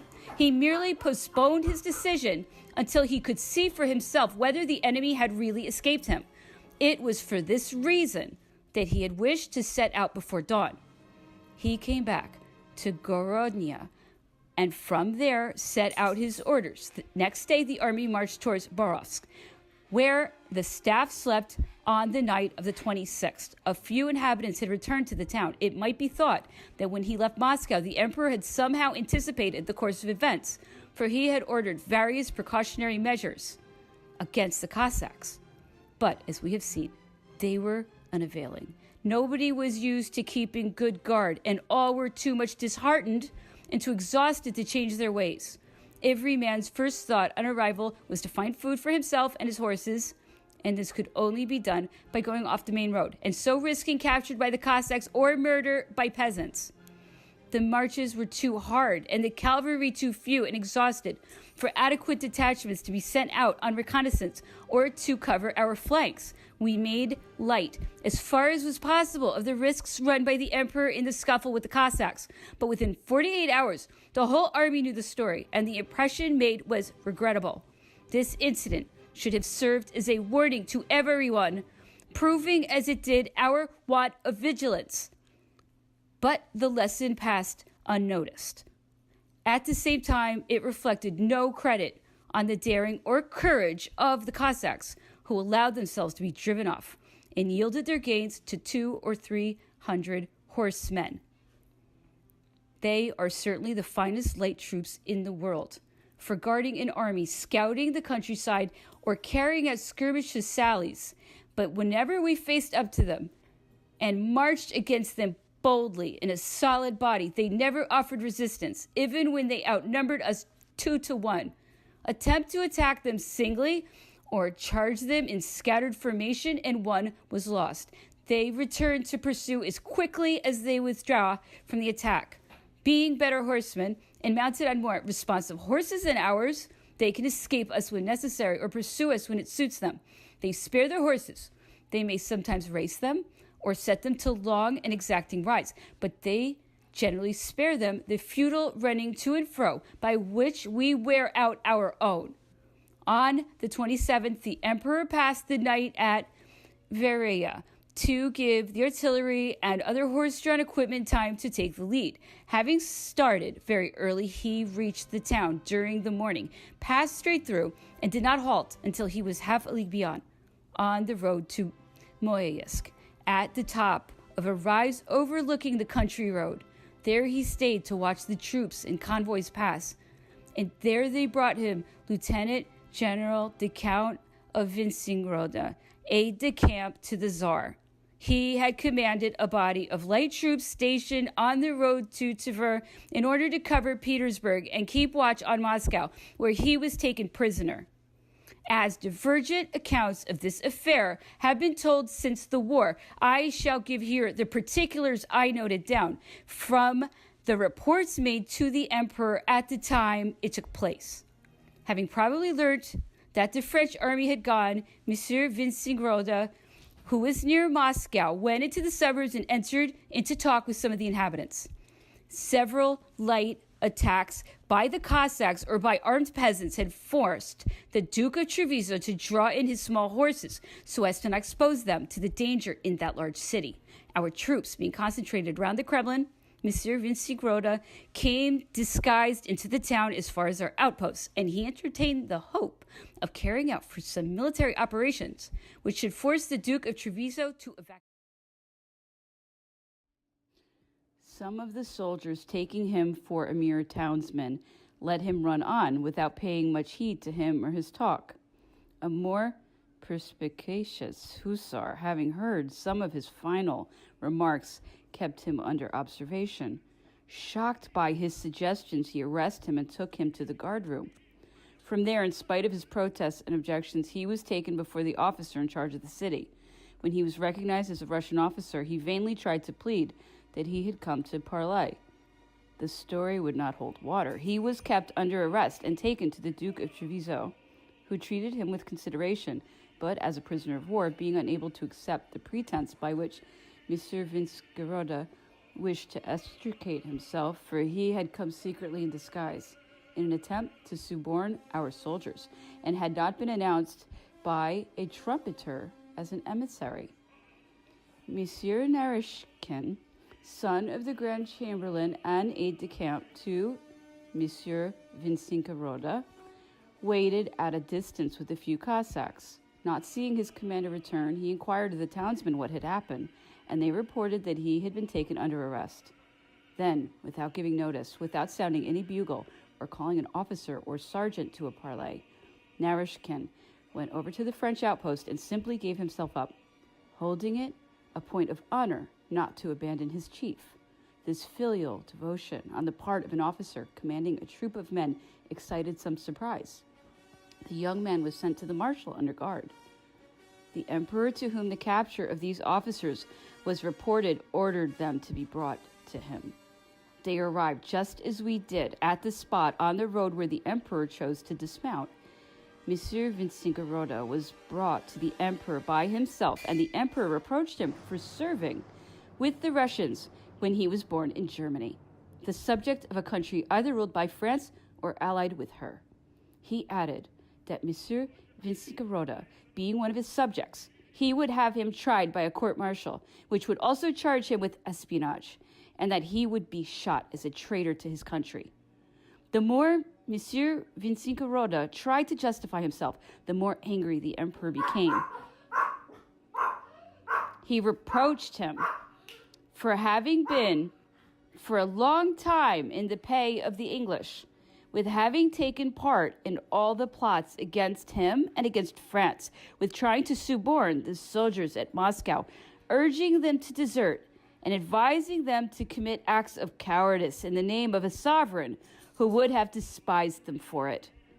Monsieur Vincingoroda replied that he was not born in a country belonging to France. Furthermore, that he had not been in his own country since childhood, and that he had been in the Russian service for many years on account of his attachment and gratitude to the Tsar Alexander, who had befriended him. Then, attempting to put a different color on his actions at Moscow, for which the emperor justly rebuked him, he went on to say that he parleyed to avoid useless bloodshed, and above all, to avoid further misfortune for the town, that since the French were going to evacuate it, he limited himself to the suggestion that they should do so without fighting, a suggestion to their common advantage, and so forth. The emperor, more and more annoyed, was raising his voice to the point where the picket could hear him. From the first, his personal officers had withdrawn a little. Everyone was on pins and needles, glancing at each other. We could see in every eye the distress caused by this painful scene between a sovereign ruler and a captured officer. For of course, what Vincingoroda had done at Moscow was not worth a second thought. I kept on talking to the Duke of Piacenza, then Charles Lebrun, who, like myself, commented very happily on the scene that was taking place. The Prince of Neuchâtel was even more comfortable, as he had remained close to the emperor. We could see this in his expression, and his remarks confirmed it when, on some pretext, he was unable to move away and join us. The emperor called for guardsmen to remove Monsieur Vincingoroda. When no one passed on this order, he called again in such loud tones for guardsmen that the two attached to the picket came forward. The emperor then repeated to the prisoners some of the charges he had already made against him, and added that he deserved to be shot as a traitor. At this word, Monsieur Vincingoroda, who had been listening with eyes on the ground, stood erect, raised his head, and looked straight at the emperor and at those standing nearest him, and said loudly, "As whatever you please, sire, but not as a traitor." And he walked away himself ahead of the guards, who kept their distance. The King of Naples, who had joined the emperor for a few moments before, tried in vain to calm him, and did also the Prince of Neuchâtel. He was walking to and fro with hurried, nervous steps, summoning now one of us, now another, to vent his anger. He met only with silence. I have never seen him so angry. The poor Prince of Neuchâtel was beside himself. He came to talk with me and sent one of his aides-de-camp to instruct the guards that they were to treat the prisoner with consideration. He directed his own officers to supply him with anything he required. Meanwhile, to various people, the emperor was telling all over the tale of his grudges, both old and new, against this general. Some dated from earlier, even than the war before last against Austria. The Prince of Neuchâtel, like myself, had never seen the emperor so completely lose control of himself. A little way off, we could see a fine, large house. The emperor, whose nervous irritability had not passed off, sent 2 squadrons to sack and fire it, adding, "Since these barbarians like to burn their towns, we must help them." The order was all too well obeyed. It was the only time I ever heard him give such an order. As a rule, indeed, he tried to prevent destruction, which would damage only private interests or ruin private citizens. He returned to Verea before nightfall. Not one inhabitant remained. I called for the Prince of Neuchatel, as we had agreed, and together we went to the King of Naples to make him undertake to speak to the Emperor about Monsieur Vinciguerota. We had obtained information from him about his family and the exact date when he had left Germany, and the Prince of Neuchatel had already taken an opportunity on the way back of explaining to the Emperor that Monsieur Vinciguerota was not one of his subjects. I was easy about the outcome of this affair in proportion to the Emperor's annoyance.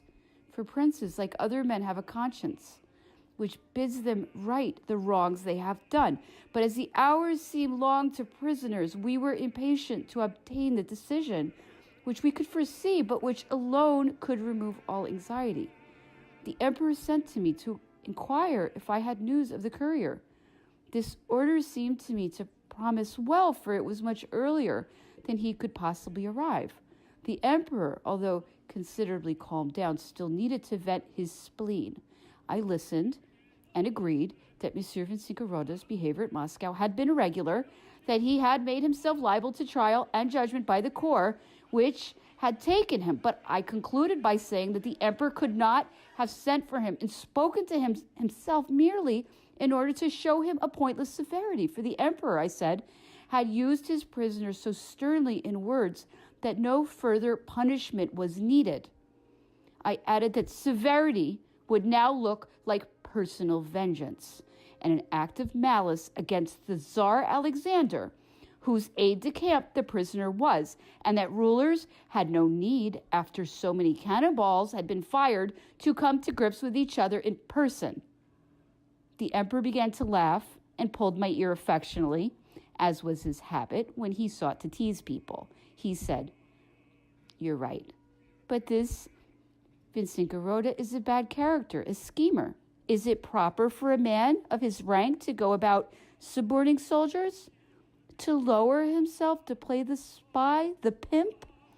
To allow himself to use his sovereign's name to incite soldiers to cowardice and mutiny? I shall send him to France. I would rather they had taken a Russian. These foreigners in the service of the highest bidder are poor booty. So it's for Alexander's sake that you take an interest in him? Well, we won't hurt him."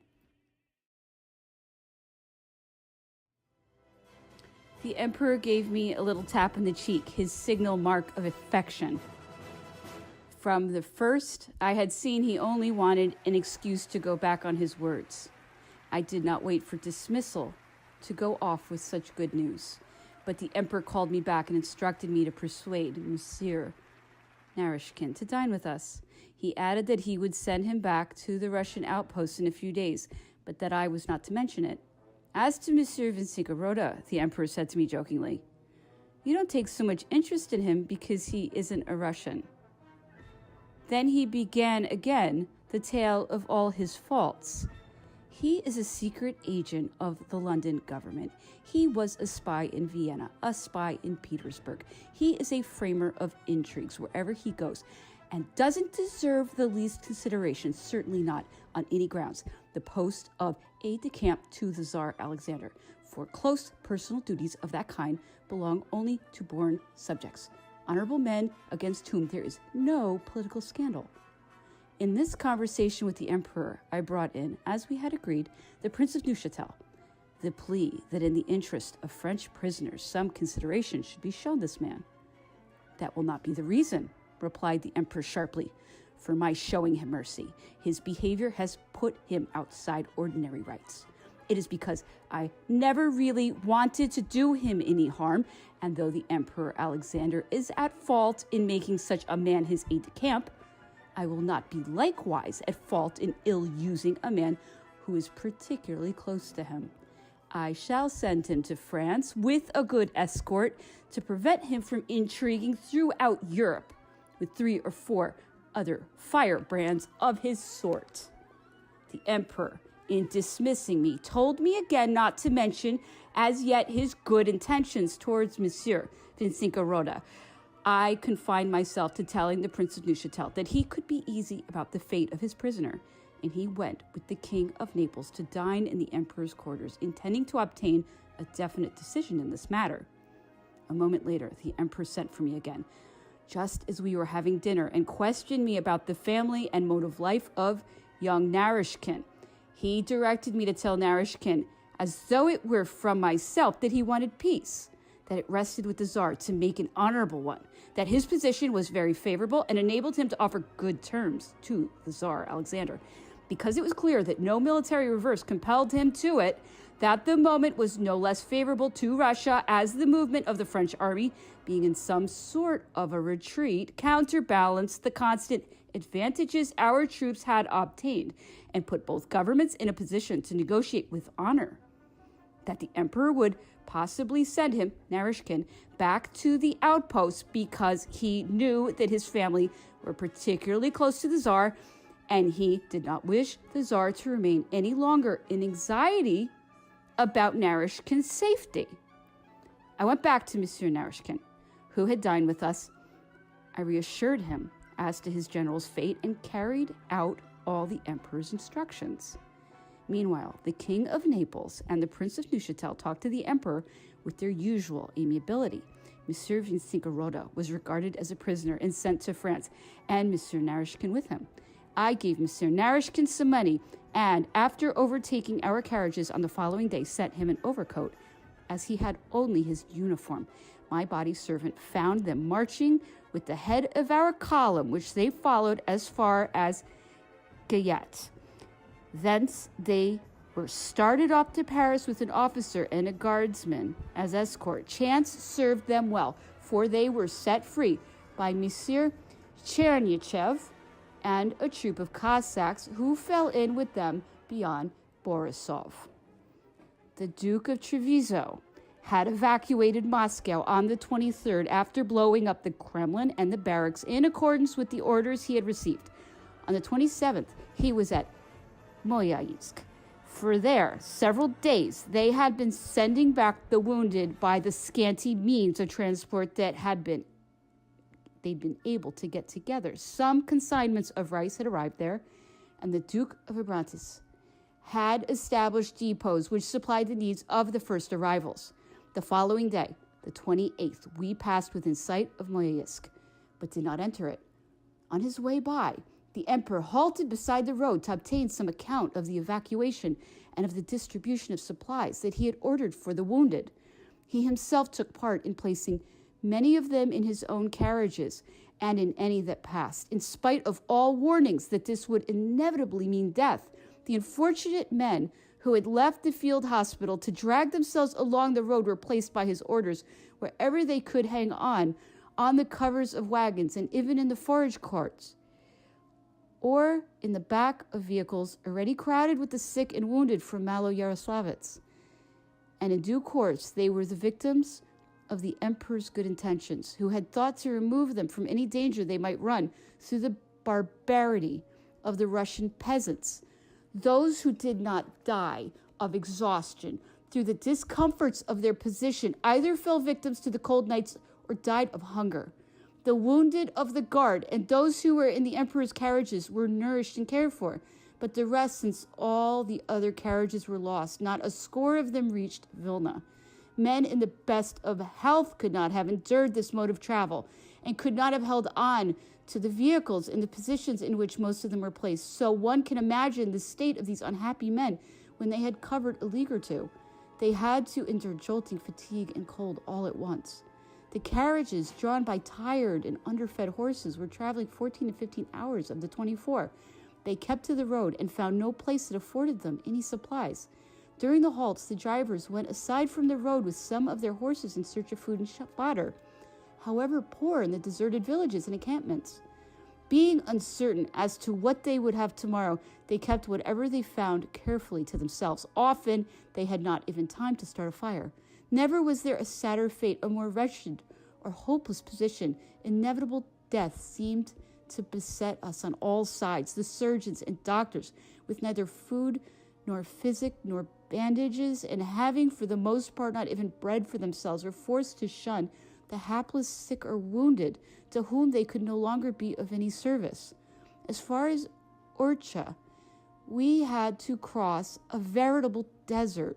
The country on either hand of our route had been marched over, eaten out, and left bare by the army and by the detachments that joined us. The plight of the carriages can be imagined. Having left Moscow with us, already full of refugees, women, and children, they had had to take up the men wounded at Winkovo and Maloyaroslavets. And to these, as I have said, were added also to the wounded at Moyaysk. They were put on the top seats of the carts and the forecarriage behind on the trunks on the seats in the fodder carts. They were even put on the hoods of the wagons where there was no room underneath. One can imagine the spectacle of our convoys presented. At the least jolt, those who were most insecurely placed fell off. The drivers took no care. The driver following, if he were not distracted or in a stupor, would not be minding his horses, or even for fear of stopping and losing his place in the line, he would drive piteously over the body of the wretch who had fallen, nor did other vehicles coming behind pay any heed. My eyes never saw a sight so horrible as the march of our army 48 hours after Moyaysk. Every heart was closed to pity by the fear of starving, of losing the overladen vehicles, of seeing the horses die, already exhausted by toil and starvation. I still shudder when I say that I have seen men deliberately driving their horses at speed over rough ground so as to get rid of the unfortunates with whom they were overweighted. And although they knew that hoofs would mutilate them or wheels crush them, they would yet smile triumphantly when a jolt freed them of one of those wretches. Every man thought of himself and of himself alone. Every man felt that his life depended on the preservation of his little vehicle with its few provisions, and would have sacrificed 20 lives to spare the poor hacks that drew this last treasure. Each heartened himself with the thought that in front of him he would find foodstuff. But except in some large towns such as Smolensk, which had a few stores, they found nothing. The horses were fed on rotting corn and straw from old encampments, except when they were driven off from the road for at least a league's distance at the risk of capture and massacre. On the 28th, the headquarters staff halted at Ustpinskoye, a ruined manor house between Moyaysk and Borodino. At 2 a.m, the emperor sent for me. He was in bed. He told me to see that the door was well closed and come and sit close to the bed. This was not his habit. He then spoke to me about the situation in general and about the state of the army, whose extreme disorganization he still did not or would not admit. He ended by bidding me speak to him frankly and tell him what I myself thought. I did not have to be pressed, but gave the emperor my opinion in full on the consequences that would ensue from the disorganization of the army, and especially on the miseries that would be caused by the severe cold. I reminded him of the reply which the Tsar Alexander was reported to have made when he received, through Lauriston, the proposals of peace sent from Moscow. My campaign is just beginning. I told him that he must take this reply literally. The further the season advanced, the more everything would favor the Russians and, above all, the Cossacks. Your prophet Alexander has been mistaken more than once, he said, but there was no lightness in the tone of his reply. The emperor did not seem convinced of the truth of my forecast. He flattered himself that the superior intelligence of our troops would enable them somehow to safeguard themselves against the cold, that they would take the same precautions as the Russians, or even improve on them. He did not question that the army would establish its winter quarters at Orcha or Vitebsk. He would not yet admit that he might be forced to retire behind the Bruzina. The arrival of the Polish Cossacks, of whom he had still expected to find 1,500 or 2,000 in a few days, ought, it seemed to him, entirely to change the situation and the state of our affairs, for they would guard the army and give our soldiers some time to rest and feed themselves. Since Maloyaroslavets, these wretches had lived on horse flesh and a little moldy flour paste, and this latter nourishment was only had by those who had gone on marauding expeditions. For the rest, they lived on grilled horse flesh alone. Horses that fell in their tracks were carved up while still alive. After the hour's conversation about the army, about Russia, Poland, and the prosperous state of France, and the means of making good his losses, the emperor reached the main question, about which he had sent for me, and to which he had led up with his introduction. He told me it was possible, it was even probable, that he would go to Paris as soon as he had established the army in some definite position. He asked what I thought of this proposal, whether it would make a bad impression on the troops, whether it would not be the best way of reorganizing the army, and thus of holding Europe with a firm hand and keeping everything quiet, and whether, finally, I foresaw any difficulties about crossing Prussia without an escort. He added that in a week's time, the Russian army would be in no better state to give battle than his own. They, too, needed rest and reorganization. It froze as hard for the Russians as for us. Moreover, the way in which Kutuzov was following us without embarking on any major operation proved that he lacked the necessary strength. We had traveled so slowly, he said, and with so many stops, that it should have been easy for him to get ahead of us. Kutuzov must know we were marching in column of route, yet we heard nothing of him. He said further that we should find a fresh and well-organized army at Smolensk and another on the Beresina. I told the emperor that since our plight seemed to me more precarious than he could see or believe, I felt no hesitation about the remedy. There was but one, that he should date his orders of the day, like his decrees, from the palace of the Tuileries. I told him that I would not be restrained by minor considerations such as what might be said or thought in the army, when the question really was what might be attempted in Europe. I added that what he had thought of doing was the one thing which could be really useful, the one thing which a faithful servant could advise. He had no need to hesitate. He needed only to choose his moment carefully. As to the danger of crossing Prussia, it could be avoided by traveling under another name. Since nobody would know of the journey in advance, the possible dangers could be classed with the 1,000 risks to which one is exposed every day. I tried to open the emperor's eyes to the real state of the army, pointing out that the evils of its disorganization were all the more difficult to check because discouragement on the part of certain leaders was one of its causes.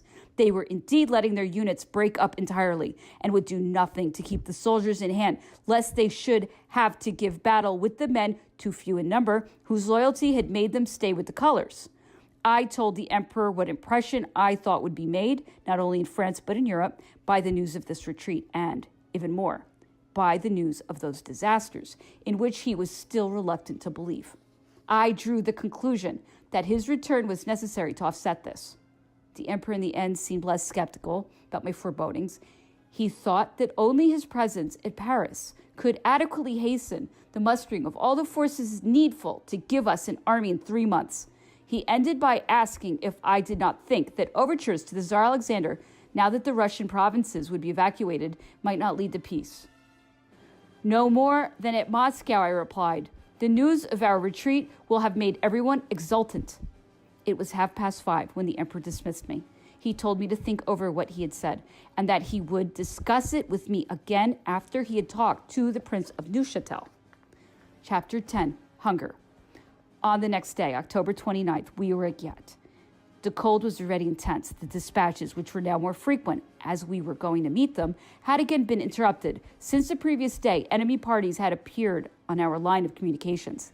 The latest dispatches from Paris were dated in September. At Borovsk, we had begun to feel the cold. Only the surface of the ground was frozen. The weather was fine, and the nights were quite endurable in the open if one had a fire. Here at Ghat, the winter was already more noticeable. Since leaving Verea, I had taken to traveling on foot. I made the daily marches of the army and found it beneficial, for I did not suffer from the cold and felt no indisposition during our long retreat. At Ghat, we found the remnant of a consignment sent from France for the emperor's household in the charge of 2 footmen. Part of the consignment had been pillaged by the Cossacks. Having no means of transport for these supplies, we distributed them all around, and there was an abundance at headquarters. Clos Veuillot and Chambertin were the common drink. We stored up strength and a sense of well-being against the days of real privation just ahead of us. Everyone still had a few provisions. There was a small ration of biscuit. The men endured the long marches well, in spite of the cold nights and several bad patches of ground, which a brief thaw had made very rough going. It was otherwise with the horses. All but the strongest died.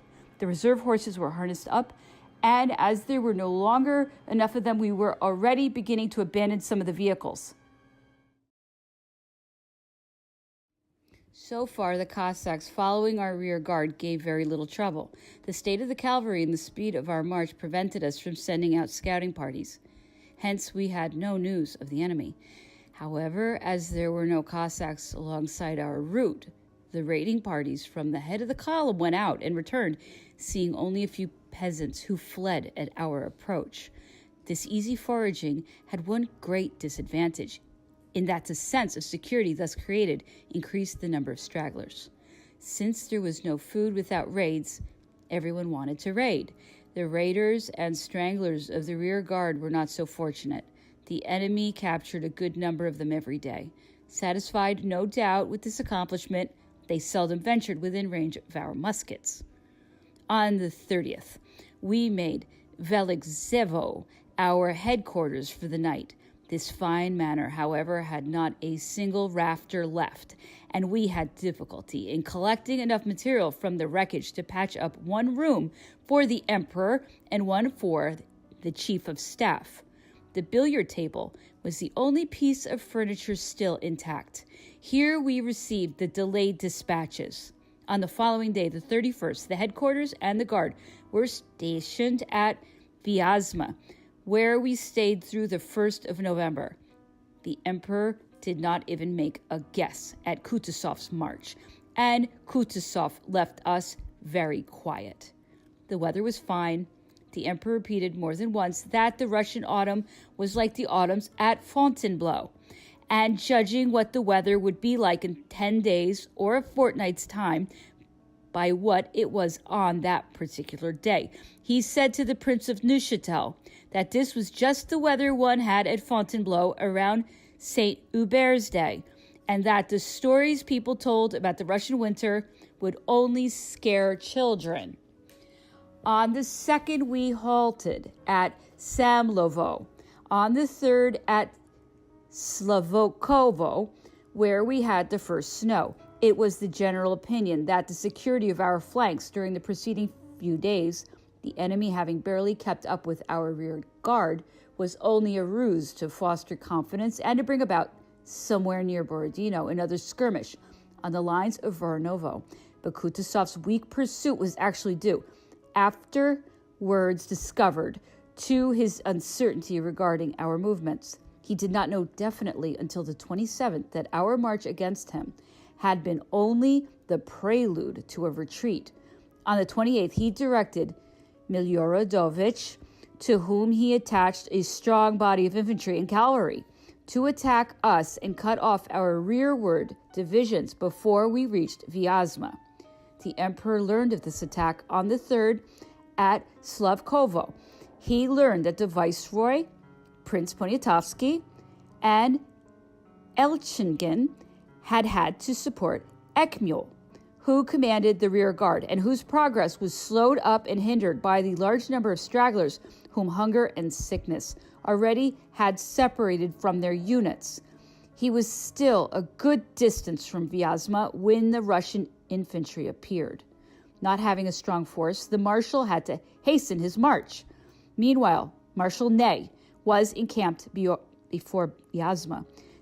The viceroy and Prince Poniatowski had known since the previous day that the enemy was closing in on the Prince of Ekmul and had consequently slackened their advance. They also took up their position before Vyazma in order to await him. The Cossacks swarmed over the countryside and constantly cut off communications between our corps, however close they were to each other. The fight went to our advantage once we were in battle order. But it was unfortunate that the emperor, not expecting this renewed activity on the part of Kutuzov, and thinking that the Russian general would try to get ahead of us rather than harass us, was at Slavkovo on that day, and the guard with him. As nobody held supreme command, there was no unity in the dispositions made. Our men fought bravely for 6 hours, but solely on the defensive. The enemy were thus made to pay dearly for their daring attempt and lost a great number of men, and for this they achieved nothing except that they inflicted severe damage on the First Corps, in which some disorder was shown when it passed ahead of the Viceroy's army. This disorder was still greater at the crossing of the bridge over the Vyazma. Until then, as long, that is, as it had to withstand alone the attacks of the enemy, the First Corps had maintained its honor and reputation, although it was fiercely attacked and its formation broken by the artillery. This momentary disorder was conspicuous because it was the first time that these gallant infantry broke their ranks and compelled their dogged commander to give ground. I have related these painful details because from this incident must be dated our disorganization and misfortunes. The First Corps, which on taking the field was the largest and finest, a rival to the Guard, was thenceforward the hardest hit, and the evil spread. Poniatowski, the Viceroy, and Ney all fought as in the days of our success. The Emperor had to give the command of the rear guard to Marshal Ney, whose energy and courage increased with his dangers and difficulties. The Emperor busied himself drawing up a body of instructions on the manner in which the retreat should be conducted. This he thought would put right all the troubles of which we complained arising from the attacks of the Cossacks.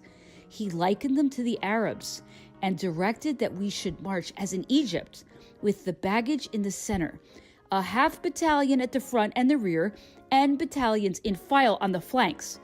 In this way, we should be able to direct our fire, in case of need, on all sides like a square. The units could march, he said, at a short distance from each other, with artillery between them. He talked a great deal about these dispositions, which he regarded as a sure safeguard for the army, flattering himself that he would be able to take up a position at Smolensk. The danger, however, was not in the attacks of the Cossacks, which our soldiers, when in platoons, never feared and had always repulsed when they were so minded. The danger lay in hunger, in the lack of provisions, and in the absence of any organized service of supply, which led to the disorganization of all units, an inevitable consequence of the speed of the march and the devastation over this line of country. It would have been necessary to limit the march to 3 or 4 leagues a day, measured along the route, in order to cover as much ground again in collecting food on our flanks. In this way, the soldiers would have followed the flag and would nearly all have been saved. The enemy, however, would have gained the lead or else overtaken us and attacked us from all quarters. And to obviate this danger, it was held, the other disadvantages had to be endured. The Emperor, thinking that this attack by the Russians was a general movement of their whole army, decided to halt. By massing his troops near Slavkovo, he hoped to have a good opportunity of falling unexpectedly upon the enemy, who thought they were only following up a rear guard, and so of making them regret their rash pursuit. But, in consequence of the disorder of the First Corps, Ney made so discouraging a report on the events of the day before that any man but the Emperor would have abandoned this idea of a surprise attack. Ney announced that he was occupying the narrow passage of a wood behind Vyazma, but that, on account of the withdrawal of the First and Fourth Corps, he would have to continue his retreating movement before the dawn in order not to risk the loss of his troops. He added that this behavior of the First Corps on the previous day had set a bad example to all the troops and had had a dangerous effect on them. This report, however, which arrived in the middle of the morning, did not change the Emperor's dispositions. He still believed that all the Russian army had massed together and that a lively and sudden attack on this cumbersome body of troops would have a glorious result. He stayed at Slavkovo, hoping for a thorough revenge throughout the 4th. The enemy, however, attempted nothing. Ney's discouraging reports followed one upon another, and so did the arrival of the various corps, who threw each other into confusion. On the 5th, the Emperor had to resume his march. Junot led off, followed by the Young Guard and the 2nd and 4th Cavalry, then the Old Guard, Poniatowski, Eugene, and Davout, whose corps was disintegrated. Ney conducted the rear guard with a vigor worthy of his courage and infused his own energy into all around him. On the 5th, we spent the night at Dorogobuya. The dispatches continued to arrive regularly. The weather, which had been milder for 36 hours before, became suddenly colder. There was no news of the enemy. Was Kutuzov following behind, or was he ahead of us? This uncertainty added further to the emperor's difficulties and anxieties. On the 6th, headquarters were at Mikhailevska. It was a day of bad news. The emperor was first much concerned about the details he had learned of the retreat of his troops on the Dvina, which occurred just when he most needed their success. Then he was greatly perturbed by the first news he received of Malet's conspiracy. Malet, a former general who was held prisoner in a private asylum, had formed the scheme of starting a republican revolution by means of a forged decree of the Senate and an engineered rumor of the emperor's death. On the evening of October 22nd, Malet escaped, and he gained such influence over certain public officials and over the troops of the Paris garrison that he succeeded in paralyzing the government from midnight until 9 in the morning. During this time, he placed the minister, Savary, Duke of Rovigo, and the prefect of police, Pasquier, under arrest, and seriously wounded General Hulin, commandant.